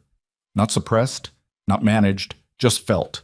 The way you feel something when you've done what you needed to do, and there is nothing left to decide, and the thing that's coming is now fully in motion and cannot be called back. Then she straightened. She had work to do, real work, the kind that couldn't be done by a traveler with a cover name and a borrowed route, the kind that required her to stand in front of the Northern Pacts, not as a stranger who helped elders off the ground, but as the person she actually was, with the history she actually had, and ask them to bet on her with everything they had left to bet with. She had never done that before. She had 24 hours before Torvin crossed the Valdros border, and Kaelin received the message, and the soldiers started moving. 24 hours to stop being the woman nobody knew and start being the woman nobody could ignore. She found Darius in the corridor outside the strategy room. He looked at her face. It's done, she said. He nodded once. No questions. He had read what he needed to read. Then we have tonight to prepare, he said. Yes. She held his gaze. And I need you to send word to every contact in the Northern Territories. Everyone who has moved information for us in the last 4 years. Every garrison officer who knows my face. Every pack representative who's been waiting to hear that someone outside Valdros was paying attention. She paused. Tell them the traveler is coming back. Tell them this time she's coming as herself. Darius was quiet for a moment. And who is she? He asked. Not testing, genuine. She looked at him. The daughter of the empire that buried her, she said. Come to find out what's left. Outside, somewhere beyond the capital's walls, the night was moving toward the hour when decisions became permanent, when the messages sent and the words spoken and the choices made in the small hours stopped being reversible and started being history. Naira walked back toward her quarters to prepare for what was coming. She did not look back. There was nothing behind her any more worth looking at. Oseb. Torvin crosses the border at dawn. Kaelin reads the message at noon. By nightfall, 3 battalions are moving north. And in the territories they're moving toward, a woman with no wolf and 20 years of preparation is about to discover whether what she's built can hold the weight she's about to put on it. The Empire is coming for her. For the first time in her life, she's letting it. The word went out before dawn. Not through official channels. There were no official channels available to her. No royal seals. No administrative networks. No system designed to carry her name to the people who needed to hear it. What she had was the infrastructure of people who had decided, over years of small interactions and accumulated trust, that the traveler with the black eyes was someone worth listening to when she said something worth hearing. Darius's contacts moved first. Garrison officers who had processed her documentation on a dozen intelligence runs sent riders north with messages that said only, "She's coming back. She's coming as herself. Be ready." The pack representatives who had moved information in and out of Valdros's northern territories over 4 years received the same message through different hands. Marin, in Greyvale, received a separate dispatch that was slightly longer and considerably more specific. By the time Nira crossed the Valdros border at mid-morning, the word had outpaced her by 6 hours. She rode alone. Darius had offered soldiers a full escort, a formal military presence that would have made her arrival legible as an Obsidian Empire action rather than a personal one. She'd declined. What she was doing was not the Obsidian Empire's action. It was hers, and the distinction mattered in ways that would become clear later, when the people she was asking to stand with her needed to understand what they were actually standing with. The Northern Territories received her differently than they had 2 weeks ago. She noticed it in the first town she passed through, Brennan's town, where the enforcement crew had beaten an elder in the square, and the crowd had gone silent. The square was not empty this time. People stood at the edges of it, not gathered in any organized way, just present, watching the road with the particular quality of attention that belongs to people who have been told something is coming and are waiting to see if what arrives matches what they were told. She rode through without stopping. There was nothing to say to them yet. Not here. Not until she had something to say that was worth the saying. Greyvale was 4 miles north. Marin was waiting at the settlement's edge with 11 people behind her. Pack representatives. Nira recognized 2 of them from her intelligence runs, faces she'd seen in back rooms and along trading routes. The rest were unfamiliar but had the same quality as the people she knew. The look of individuals who had been under sustained pressure for long enough that they'd stopped flinching at it had arrived at the particular density of someone who had compressed their fear into something structural and load-bearing. Nira dismounted. "How much time do we have?" she asked. "Scouts put the 1st Battalion at the southern road," Marin said. 8 hours, maybe 10 if they're being careful." "They won't be careful," Nira said. "Kaelin sent them fast. Fast means he's rattled." Marin looked at her. "Are you going to tell us who you are?" "Yes," Nira said. "That's why I'm here." She told them. Not everything. Not the cliff descent, not the garrison station, not the 20 years of detail that filled the gap between a condemned infant and the woman standing in front of them. What she told them was the shape of it, the essential structure, the Blood Throne's declaration, Kaelin's order, the escape, the Obsidian Empire. 20 years of preparation for a moment she hadn't known the exact shape of until she stood in Torvin's room the night before. She told them who she was, and she told them what she wanted, and she told them what it would cost. The settlement was quiet for a long moment after she finished.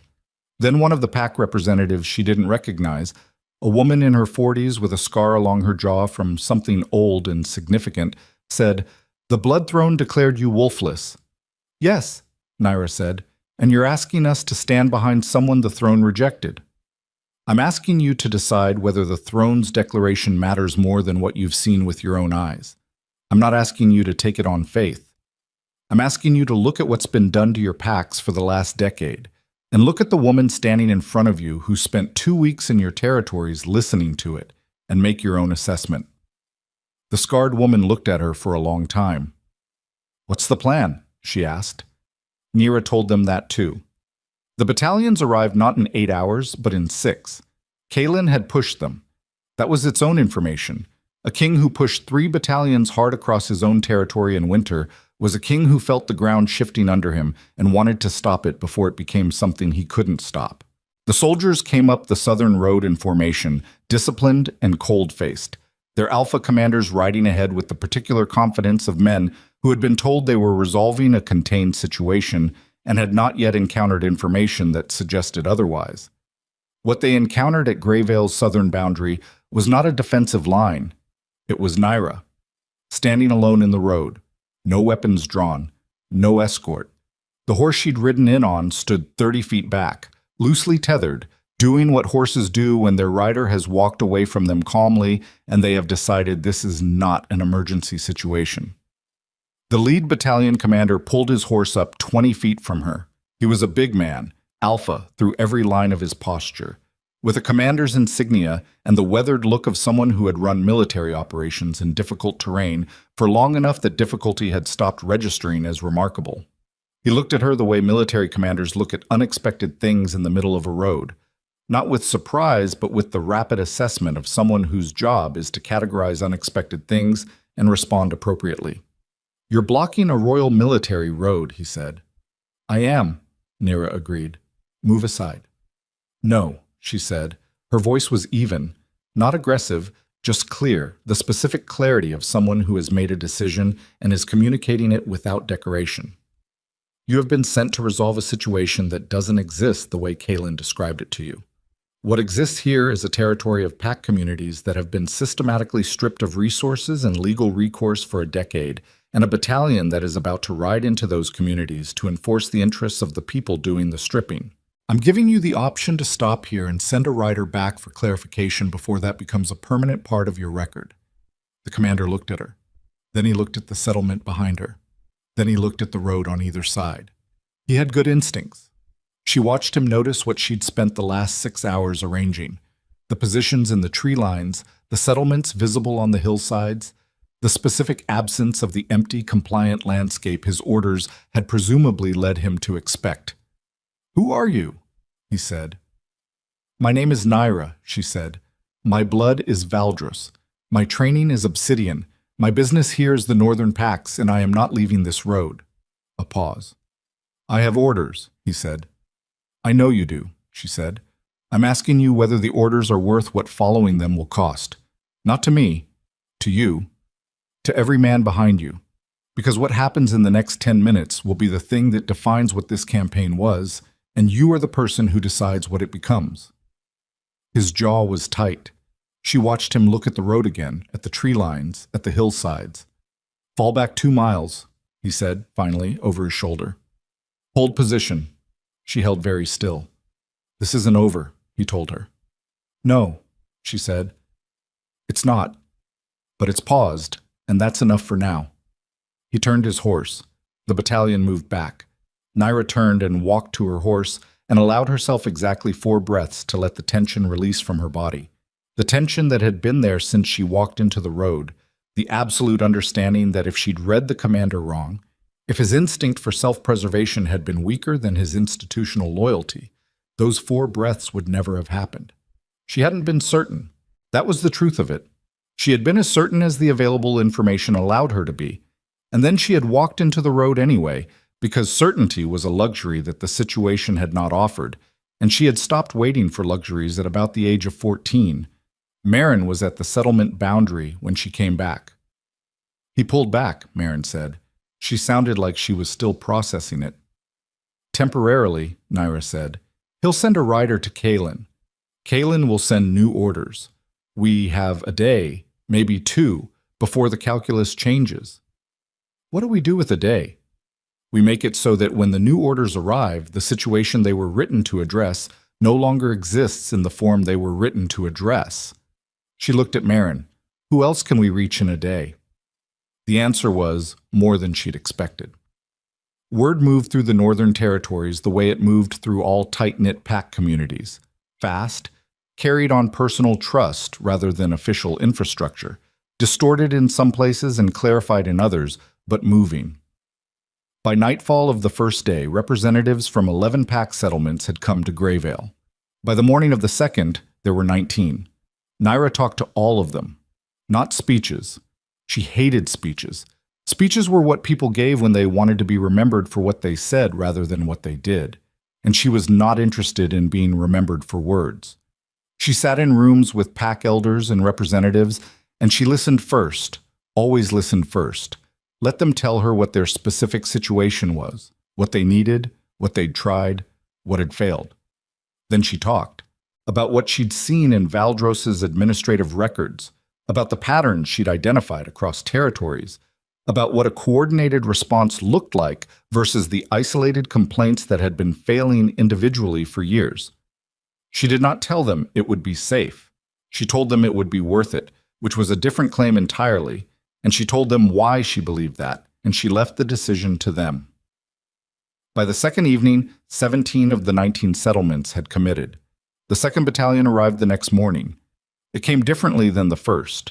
No cavalry lead, infantry front, a formation designed for control rather than speed, which meant Kalen's new orders had been written by someone who understood that the first approach had failed and was trying something more methodical.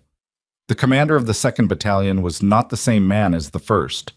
He was younger, harder-faced, with the flat eyes of someone who did not have the 1st commander's instinct for reading a situation's secondary implications. He had orders. He intended to follow them. He also had 3 times as many men.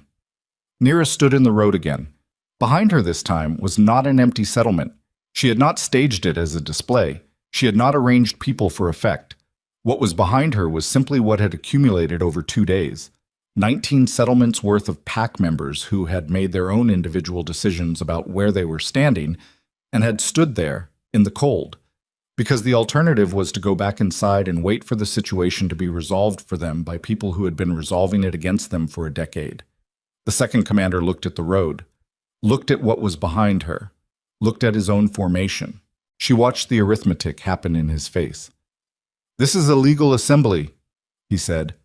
His voice was flat and precise. "Under Royal Administrative Order 14, Section—" "There's no Order 14 that applies here," said a voice from behind Nira. She didn't turn. She recognized Marin's voice. "I have the Administrative Charter. I have the Pack Law Codex. I have 2 years of documented evidence that the orders your king has been issuing to this territory have no legal basis in either. If you want to arrest someone for illegal assembly, you should start by arresting the enforcement crews who've been operating without charter authority for 3 years. The commander's jaw tightened. "Last warning," he said. To Nira specifically. "Move." "No," she said. He gave the order to advance. What happened in the next 4 minutes was not a battle. It was not a rout. It was something with no clean name. The specific chaos that occurs when a military formation designed to move against a contained target discovers that the target is not contained, and the terrain is not what the briefing described, and the people who are supposed to scatter in the face of institutional authority have individually decided for their own individual reasons not to scatter. Nira moved. She had not wanted this. She had held the road twice hoping it wouldn't come to movement, hoping the weight of what stood behind her would be enough to stop the advance before anyone had to bleed for it. But the 2nd commander had flat eyes and clear orders, and no capacity for the secondary calculation the 1st commander had made. And so here they were. She moved through the formation's lead edge the way she'd been trained to move, not fighting the mass of it, reading the individual gaps, the specific points where 2 soldiers' coordination broke down for half a second, where attention split, where a body committed to one direction and couldn't correct fast enough. 20 years of training was not performance. It was not the kind of skill that existed in controlled conditions and failed in chaos. It was the kind of skill built specifically for chaos, trained in it, calibrated to the specific degradation of human attention under pressure. She wasn't fighting, she was disrupting. There was a difference, and the difference mattered, because fighting was about destroying and disruption was about buying time for the weight behind her to do its actual work, which was not fighting either. The pack members did not engage the soldiers militarily. They didn't need to. What they did was fill the spaces the disruption created, not combatively, just physically, bodies and presence, and the specific moral weight of hundreds of people who had individually decided that this ground was worth standing on. Soldiers trained to advance against resistance were not trained to advance against this particular kind of resistance, and the formation's coherence began to fracture not from being struck, but from being unable to find the clean target its training had prepared it for. The second commander pulled his horse back. Naira came out of the formation. She was breathing hard. A cut along her forearm where a sword had caught her. Shallow, not dangerous, burning with cold air. Her knuckles were split. A bruise along her left side from a collision she'd absorbed rather than avoided, because avoiding it would have taken her into a worse position. She stood in the road and looked at the second commander. He looked at her. At the cut. At her hands. At the absolute steadiness of her eyes despite the blood and the breathing and the cold. "Who trained you?" he said. It came out differently than his previous statements. Not a command, not a warning. A genuine question. "The High King of the Obsidian Empire," she said. "For 20 years." A pause. "You're her," he said. Not Kaylin's phrasing, not the wolfless princess or the illegitimate heir, just her, which was its own kind of acknowledgement. "Yes," she said. He held her gaze for a moment, then he looked at the road behind her, at the people standing in it, at the formation he commanded, which had stopped, which was not going to start moving again through this, not without a cost that would be visible and documented and attributed directly to the orders he was carrying. He pulled his horse around. "Fall back," he said. The formation pulled back. Nira stood in the road until they were fully withdrawn, until the sound of their movement had receded to the south, and then she turned around. The people behind her were looking at her, not with the reverence of people watching a performance, with the specific look of people who have stood in a difficult place themselves and are recognizing someone else who has done the same thing. Marin came to stand beside her. "He'll report back," Marin said. "3rd Battalion is going to come with different orders." "I know," Nira said. "Different orders means they stop pulling back." "I know that too." "So what do we do?" Naira wiped the blood from her forearm with the back of her hand. It had already started to slow. Shallow cut, her body doing what it was built to do, the same thing it had always done with damage, taking the inventory and beginning the repair without requiring her attention. "We stop being the target," she said. Marin looked at her. "We go to the capital," Naira said. "Not the Obsidian capital, Valdros. We take the documentation sets, everything you've built, 2 years of records, plus the testimony of every pack representative who came to Greyvale in the last 2 days, and we take it to the Grand Assembly." She looked at Marin. "When is the next formal assembly session?" 4 days, Marin said. Kaylin called it before all of this. Standard Imperial Review. Every Alpha Lord and Pack Council representative is required to attend. Nira stood very still for a moment. 4 days. 4 days before every power structure in Valdros was in one room, required to be there by the king who was currently sending battalions north to contain the daughter he'd declared dead. "He doesn't know I know about the assembly," she said.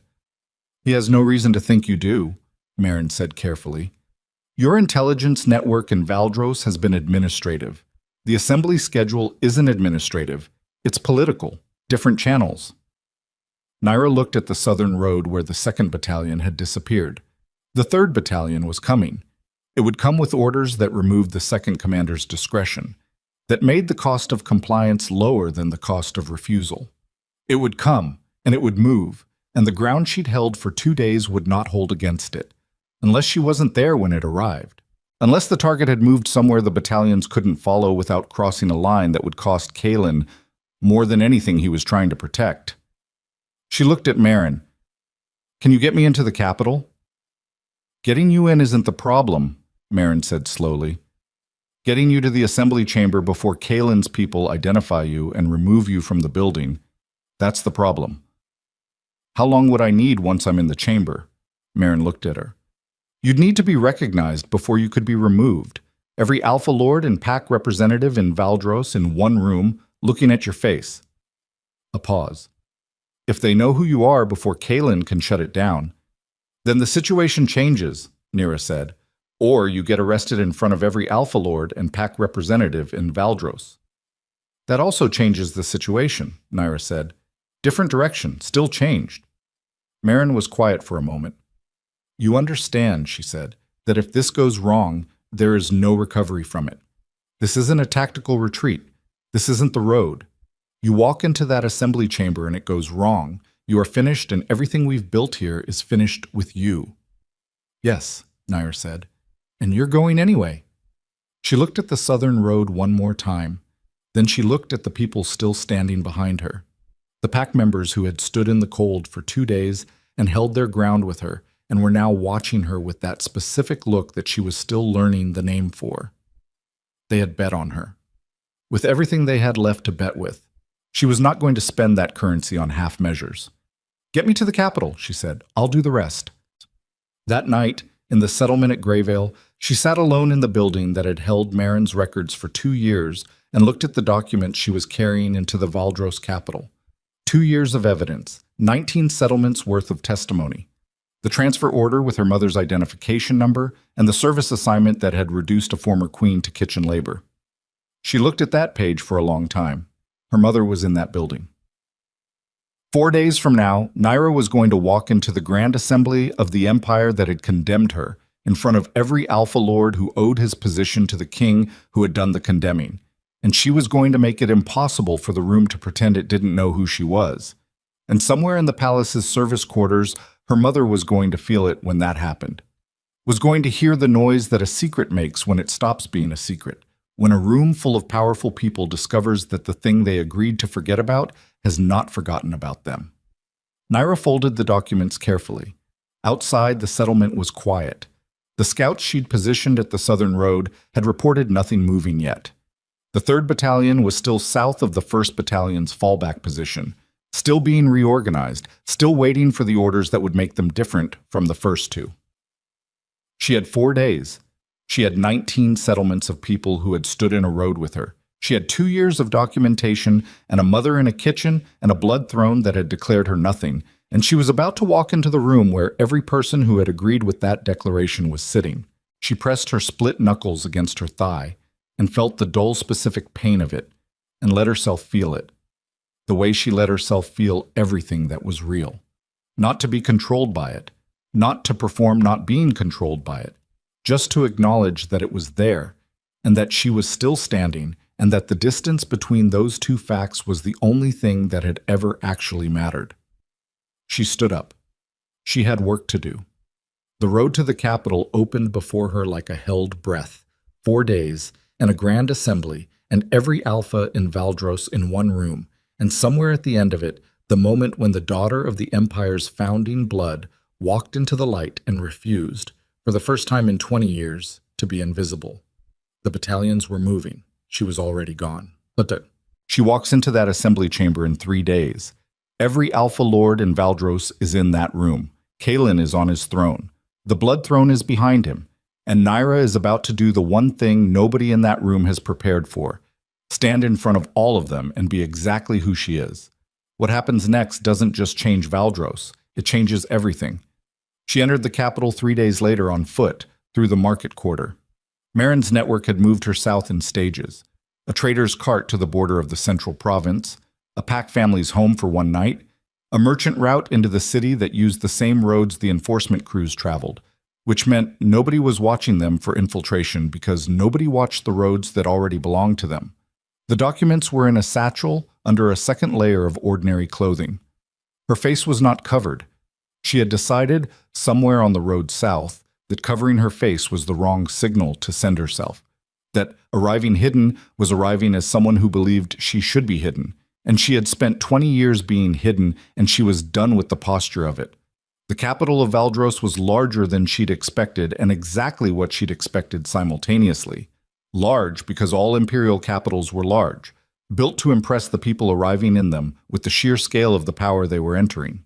Exactly what she'd expected, because Marin's documentation had been thorough enough that she'd built a picture of this city in her mind over weeks of reading, had mapped its power structures and administrative geography, and the specific neighborhoods where wealth accumulated and the specific neighborhoods where it was extracted from, and the city she was walking through matched that picture with the depressing accuracy of a place that had been doing the same things for so long that describing it from a distance was as reliable as visiting it. She went to the palace the morning of the assembly. Not through the main gates. Through the service entrance on the eastern side, using a documentation set that Darius's network had prepared 3 years ago for exactly this kind of contingency, because Darius had always planned for multiple versions of any situation, and one version he'd planned for was this. Inside the palace walls, she stopped. She stood in the service corridor 20 feet from a kitchen entrance and looked at the hallway. Her mother was somewhere in this building. She had 4 hours before the assembly began. She had planned to use those hours to position herself, to find the specific entry point into the chamber that would give her the longest possible window between entry and recognition.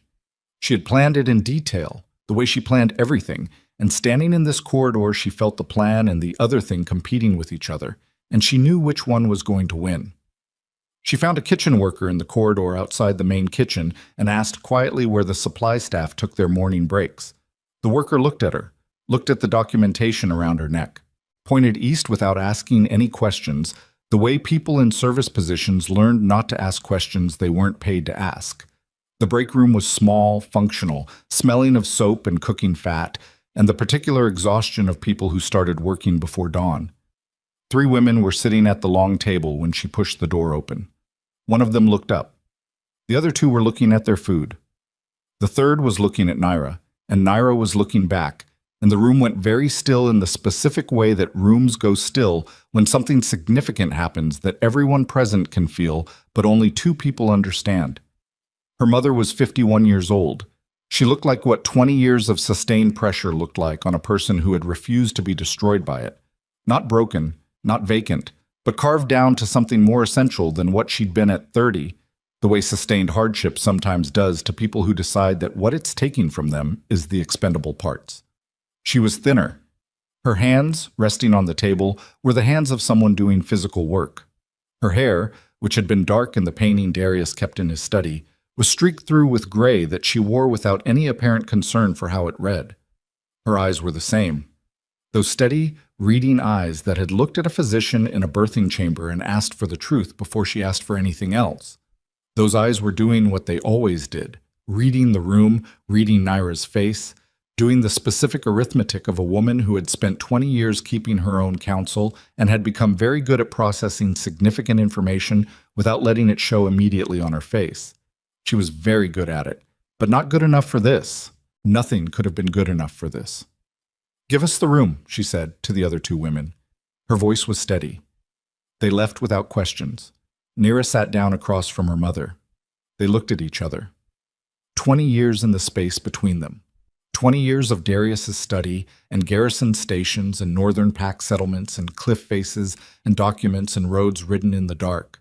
20 years of being someone else's daughter in someone else's empire, and still, underneath all of it, this woman's child. That had not changed. That was not the kind of thing that changed regardless of what got built on top of it. "You're here," Seraphine said. Just that. "Yes." Her mother looked at her face the way she'd looked at it in the birthing chamber, learning it, cataloging it, adding it to what she already carried. "You grew up," she said. "Most people do," Naira said. Something moved in Seraphine's expression. Not quite a smile, the shadow of one, the thing a smile leaves behind in a face that has had too much practice suppressing them in public. "Are you all right?" Naira asked. "I'm alive," her mother said. "That's been enough to work with." A pause. "Are you?" "I have a cut on my arm and 2 cracked ribs," Naira said. "Nothing structural." Her mother's eyes moved to her forearm. "That needs to be cleaned properly," she said. "I know." "You didn't come here for a kitchen break," Seraphine said. "No," Naira said. "I came here because the assembly starts in 4 hours, and I'm going into that chamber and I needed to see you before I did." Her mother was quiet for a moment. "Tell me what you're planning," she said. Naira told her. All of it. The northern settlements, the 2 battalions, the documents in her satchel, what she intended to do when she walked into the Grand Assembly chamber and stood in front of every Alpha Lord in Valdros and refused to be a secret anymore. Seraphine listened the way she listened to everything, completely, without interrupting, her eyes on Naira's face, with the focused attention of someone converting words into full understanding rather than just receiving them. When Naira finished, she was quiet for a long moment. "He'll have you removed," she said. "Kaelin, the moment he sees your face, he'll call for the guard." "I know. The window between when the room sees you and when you're removed is very small." "I know that too," Naira said. "But the window exists, and what happens in it can't be undone. You can remove a person from a room. You can't remove what 50 Alpha Lords have already seen and heard and recognized as true." She held her mother's gaze. "He can silence me after. He can't unsilence the room." Her mother looked at her. "You sound like him," she said. "Like Darius." "He had 20 years, Naira said. "Yes." A pause. "He taught you well." "He taught me what he knew. What I did with it is mine." Her mother nodded slowly. That specific nod, the one that said, "I agree with this, and it costs me something to agree with it." And Naira recognized it the way you recognize something you've been waiting without knowing you were waiting. "I want to be there," Seraphine said. "The assembly is restricted to lords and representatives." "I know the palace," her mother said. "I know every gallery and corridor and viewing position in this building. I know where a person can stand to see the chamber floor without being visible from it." She met Naira's eyes. "I have been invisible in this palace for a long time. I can be invisible for one more hour in exactly the right place." Naira looked at her. "I don't need a witness," she said. "I know," her mother said. "I need to be there." "That's different." A beat. "All right," Naira said. She reached across the table, put her hand over her mother's. Seraphine's hand turned over and held hers. Not gently, not the careful grip of someone afraid of applying pressure, but the real grip of someone who had been waiting to hold on to something and was not going to pretend otherwise. They stayed like that for a moment. Then Naira let go. She stood up. "Gallery above the east entrance," Seraphine said. "There's a column screen. You can't see it from the chamber floor." "I'll see you after," Naira said. "Yes," her mother said. "You will." The Grand Assembly Chamber of Valdros was built for exactly this. The display of consolidated power. High ceilings, marble floors, banners running the length of every wall bearing the colors of every alpha house in the empire. The chamber held 300 at capacity. Today it held close to 250. The Alpha Lords and Pack representatives seated in tiered rows on 3 sides, with Kaelin's throne elevated on the 4th, and the Blood Throne, that ancient unclassifiable seat, positioned directly behind it, visible above the king's head like a second crown that belonged to something older and more absolute than any living dynasty. Naira entered through the East Servants' entrance during the opening procedural statements, when the chamber's attention was on the presiding court official and his recitation of the assembly's formal charter and purpose. She walked to the center of the floor. The procedural recitation continued for 4 more seconds. Then it stopped. The silence started at the edges of the room and moved inward, the way silence moves when something has entered a space that changes its acoustics. Not a sound, but an absence of sound, spreading until the whole chamber was inside it. Kaelin was looking at her. She had wondered sometimes, over 20 years, what she would feel when she saw him. Not often. She was not a person who spent significant energy on feelings she couldn't act on yet. But occasionally, in the late hours after a hard day's work, she had allowed herself to wonder whether she would feel rage or grief, or the complicated mixture of both that made the most narrative sense. What she felt, looking at Kaelin on his throne, was clarity. He was older. 58, 59. The war-built body running now on the maintained discipline of a man who understood that the appearance of strength was a component of actual strength. His face had the deep-lined look of 2 decades of ruling an empire that was slowly showing him the cost of how he'd built it. His eyes, she had her mother's jaw and his brow, and she'd known it from the painting, and she saw it now confirmed in the actual face. That similarity, that undeniable biological evidence of the connection he'd tried to dissolve with a single order 20 years ago. His eyes were looking at her with the expression of a man who has been planning for a specific moment and has discovered that planning for it and experiencing it are not the same thing. "My name is Naira," she said. Her voice carried. The chamber was built for carrying voices, and she used it the way Darius had taught her to use rooms, not fighting the space, working with it. I am the daughter of Queen Seraphine of Valdros and King Kalen. I was condemned to death on the night of my birth because the Blood Throne declared me wolfless, and my father decided that a daughter without a wolf was a political liability he could not afford. She looked at the chamber, at the tiered rows, at 250 Alpha Lords and pack representatives looking back at her. I did not die.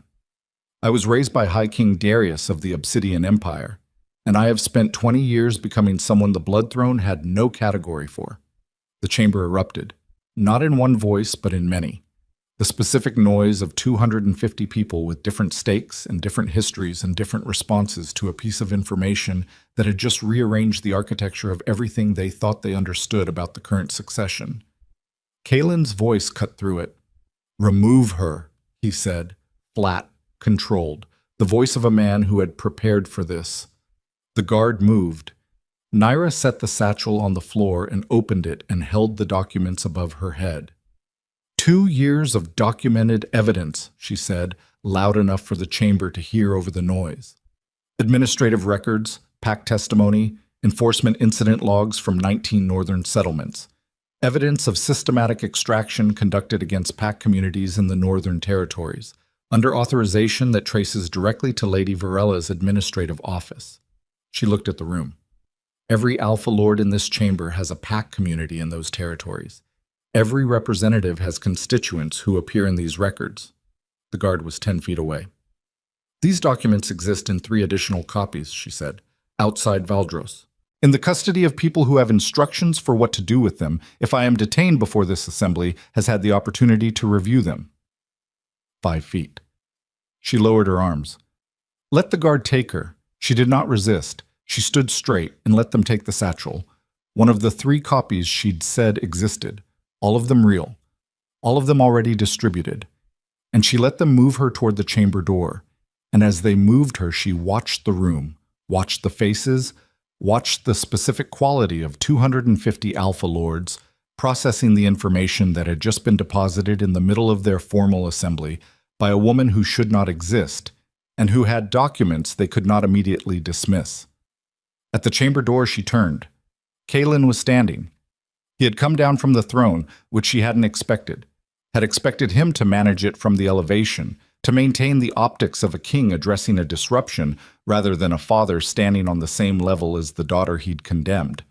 But he was standing on the chamber floor, 12 feet away from her, and his face had something in it she also hadn't expected. Not rage, not the cold political calculation she'd seen in her mother's description, in everything she'd read and been told about this man. He looked tired, deeply, structurally tired, the way a person looks when they have been carrying something for a very long time and have just been shown that the weight of it was always going to have this moment at the end of it, regardless of everything they did to prevent it. "You were supposed to be dead," he said. It came out stripped of everything, not an accusation, not a justification, just the bare fact of what he'd believed for 20 years and had now been confronted with the failure of. "I know," she said. "I thought—" He stopped. His jaw worked. "I thought it was over." "It was never going to be over," she said. "You can't end a bloodline with a single order. You can only redirect it." She held his gaze. "I'm not here to take your throne. I'm here because what has been done to the northern packs under your administration is a debt that cannot be discharged by pretending it didn't happen. I'm here because my mother is in your kitchen doing service labor, and that is going to stop today." The chamber was completely silent. Kalen looked at her for a long time. In that silence, something happened that she had not planned for and could not have planned for.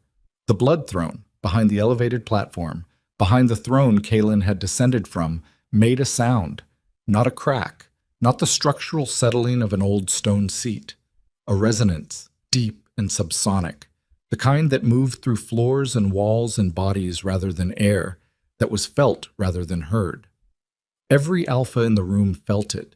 Every wolf in every body in that chamber turned toward it with the involuntary, instinctive attention of animals responding to something older than any of their individual conditioning. The resonance moved through the room. It found Naira. She felt it in her chest. Not foreign, not arriving from outside, but rising, The way something rises when the pressure holding it down is finally removed. 20 years of nothing where other alphas had their wolf presence, the absence she'd learned to work around, to compensate for, to make irrelevant through everything else she built. It was not an absence. It had never been an absence. It had been a pressure, a compression, something holding its breath. It exhaled.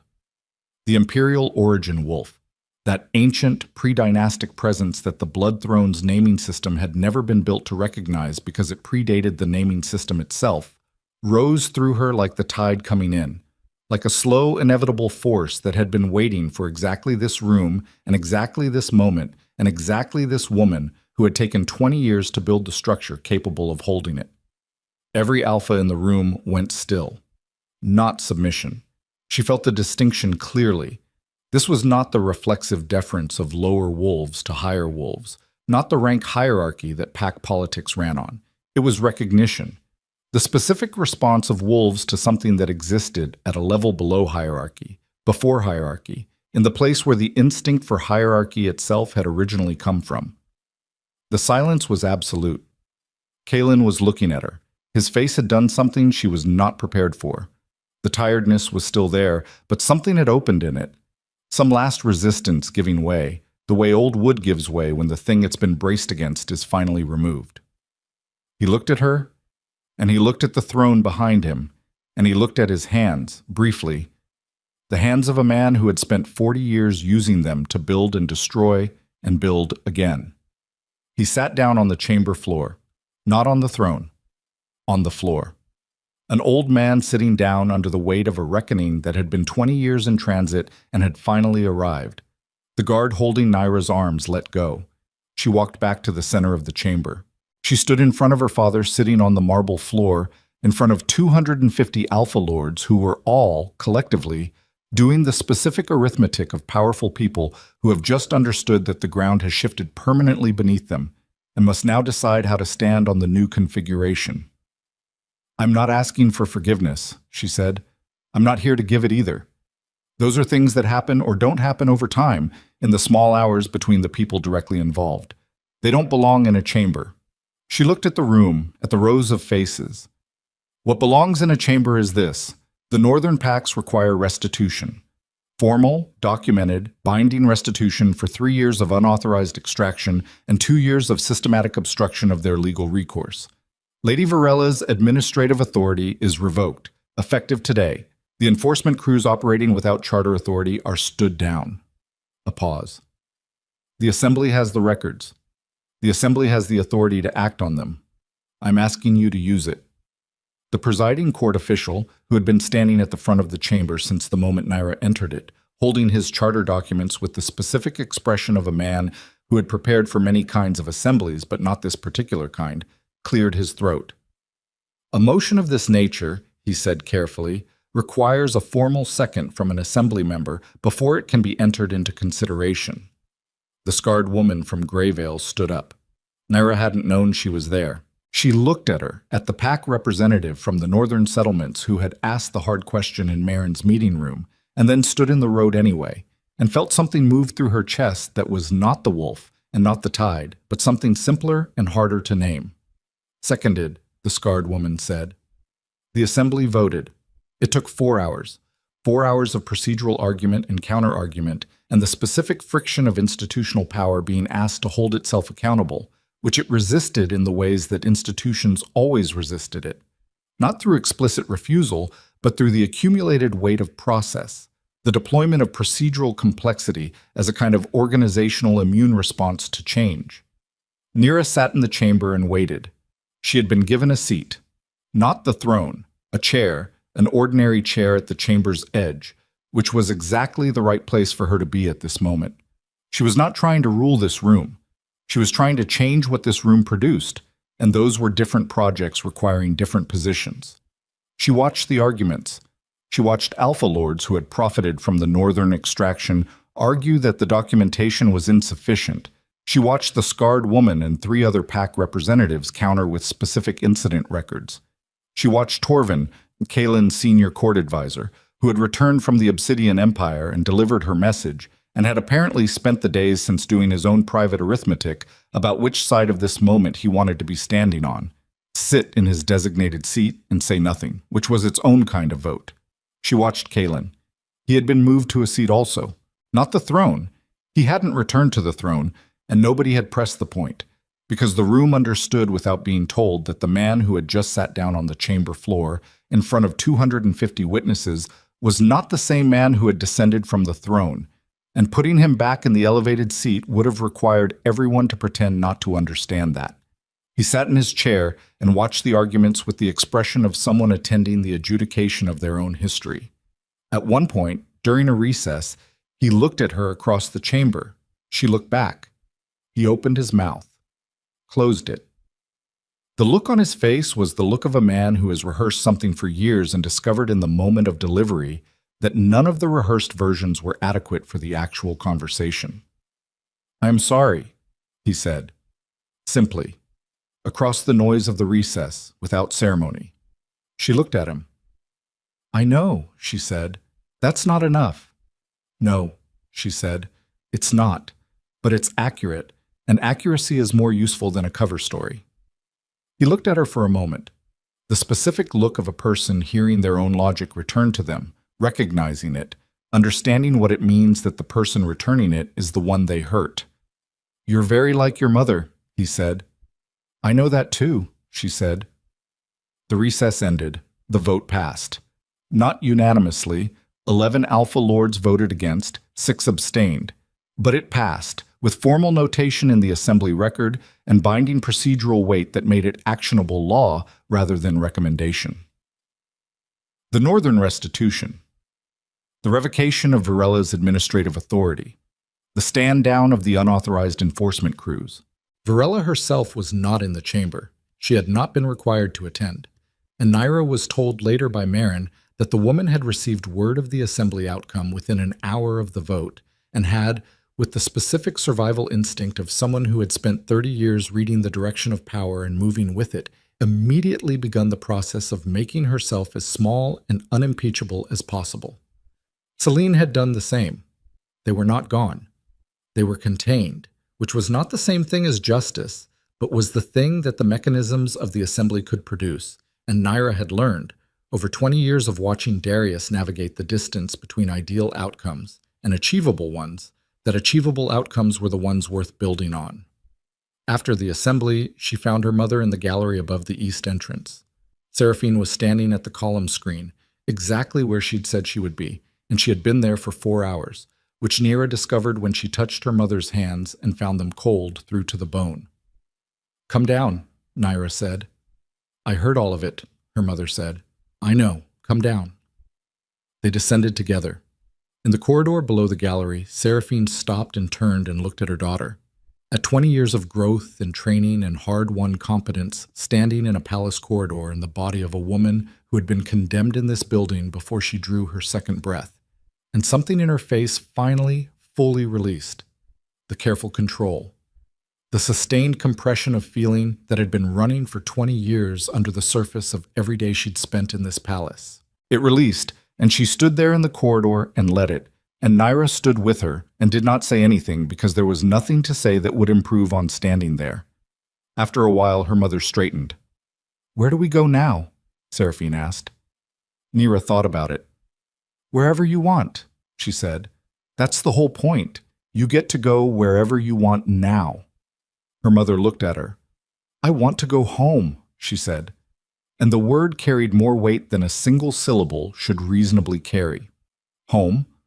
Not a place but a state, something that had been absent for 20 years and was not going to be restored by a vote in an assembly chamber, but might, over time, be rebuilt in the space the vote had opened up. "Then we'll build one," Naira said. The weeks that followed were not simple. Nothing about what happened after the assembly was simple, because real change is never simple. It is made of the accumulated difficulty of 1,000 small corrections, of institutions built over decades being asked to become something different, one procedure at a time. The Northern Restitution required administration.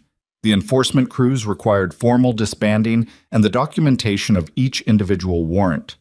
Virella's administrative network, which had been more extensive and more embedded than even the 2 years of records fully captured, required a separate process of identification and removal that took 3 months and left several court positions temporarily vacant. Kalen abdicated 12 days after the assembly. He did it quietly, in a formal document submitted to the presiding court official without ceremony, citing deteriorating capacity to govern effectively and a conflict of interest with the Assembly's mandate that he did not feel he could discharge adequately in his current position. He did not ask Naira for anything. He did not ask for recognition or acknowledgement or the specific absolution that people who have done serious damage sometimes ask for under the guise of accountability. He submitted the document and moved to a private residence in the Western Province and began, from what her intelligence in the capital indicated, the process of living with what he had done rather than managing it. She did not follow him there. She did not stop him from going. Power without accountability was merely domination wearing better clothes. She'd known that since she was 14 years old, and Darius had explained it to her over a map of the eastern trade routes, had demonstrated it through the specific histories of every empire that had confused the two. What she felt about her father was not simple enough for a single name, and she was done trying to name it. It existed. It was real. It would be whatever it became over time, and time was something she now had. Darius came to Valdros 6 weeks after the assembly. He came officially, a formal diplomatic visit, which was the correct mechanism for the High King of the Obsidian Empire to use when traveling to a kingdom that was in the process of reconstituting its governance structure. He came with a small retinue and no ceremony, and found her in the administrative wing of the palace, where she was sitting across a table from 3 Northern Pack representatives and a court archivist, working through the documentation requirements for the first formal restitution payment. He stood in the doorway until she looked up. She excused herself and came into the corridor, and they stood there looking at each other.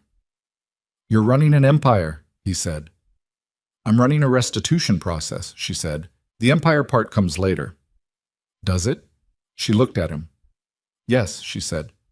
"But not the way you built yours, not the way Kalen built this one, not through conquest or managed dependencies or the implied threat of what happens to people who don't cooperate." She paused. "I don't want submission. I want something that works because the people inside it have decided it's worth working. That takes longer to build." He was quiet for a moment. "It does," he said. "You're going to tell me I'm being idealistic." "No," he said.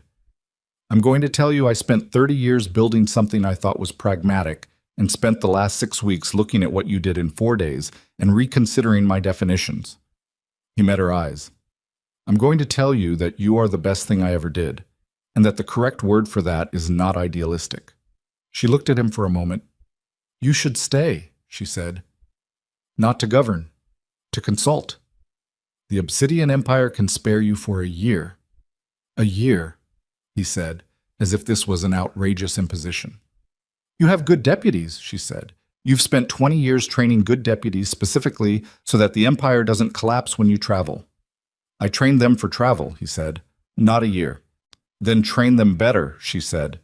He made the sound that was not quite a laugh. "A year," he said. "Yes." "And your mother?" "She's staying," Naira said. "She's been consulting on the administrative reform for 3 weeks.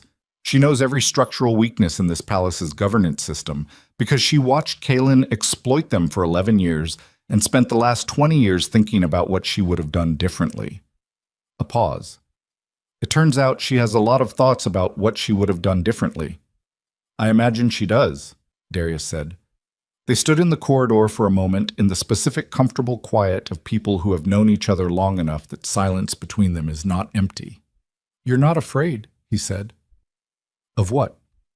"Of any of it, of what it is to hold this, the weight of it." He looked at her. "Most people who take on power this significant are afraid of it, even the ones who don't show it." She thought about it honestly. "I'm afraid of getting it wrong," she said. "I'm afraid of doing what he did, of looking at a situation and deciding that my survival matters more than the thing I was supposed to protect.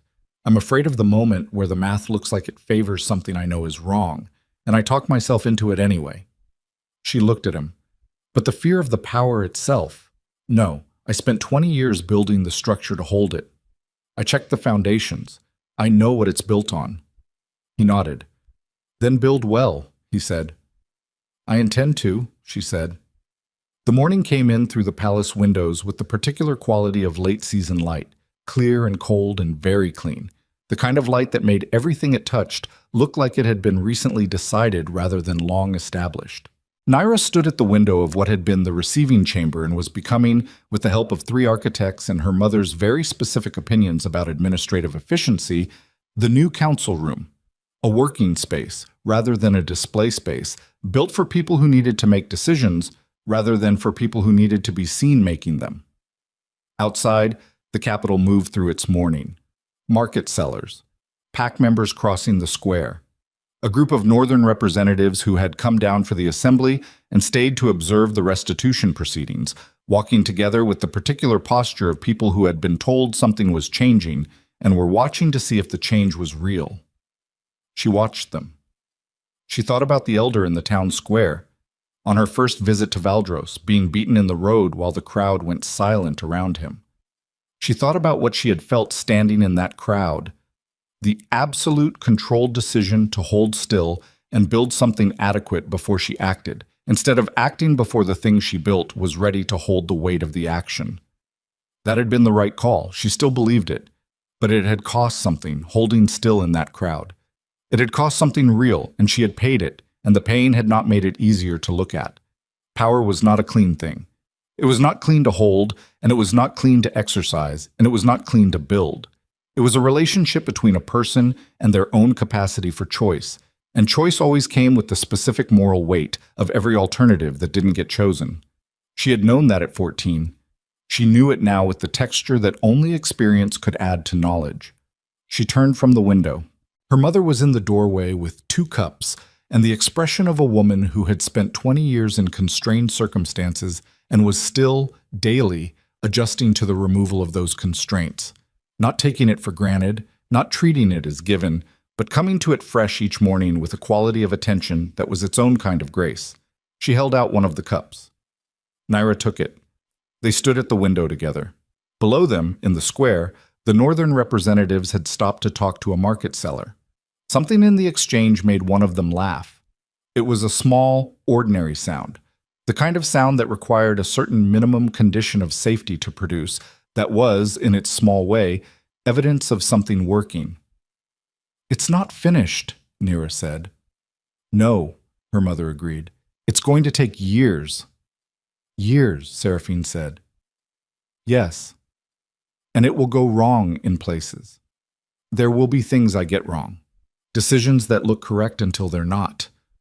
Her mother looked at her. "Then you'll correct them," she said, simply. As if this were the obvious answer, which it was just easy to lose track of obvious answers when you were standing in the middle of the thing they applied to. Naira looked at the square, at the ordinary morning of a capital city beginning the slow work of becoming something slightly different from what it had been, one morning at a time, with all the difficulty and imperfection that any real change requires. She had been condemned before she drew her second breath. She had been raised by borrowed names and borrowed time and the deliberate, patient care of a man who believed in what she could become before she had become it. She had climbed back into the empire that buried her and stood in the road in front of its battalions and walked into its assembly chamber and said her name in a room full of people who had agreed to forget it. She was still standing. That was not nothing. That was in fact everything, the specific everything of a person who had looked at what was done to them and decided that the answer was not to become the thing that had done it, not to replace one form of power with another, but to build something that had not existed before, that required her specifically, that could only come from having survived exactly what she had survived and having made exactly the choices she had made in the surviving. She drank her tea. Beside her, her mother did the same.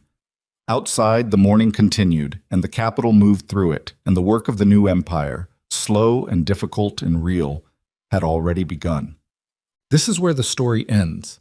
Not in fire or throne or the collapse of kingdoms, but here, at a window, with 2 cups of tea, at the beginning of the long work that comes after the impossible thing gets done. Naira did not win because she was the strongest or the most powerful or the most ruthless. She won because she built something worth winning with. That is the difference between an empire built on fear and one built on the choice to stand in the road. Thank you for staying until the end. If this story found you, leave your city below. I want to know where in the world you were when you watched this. Like if you made it here, and I'll see you in the next one.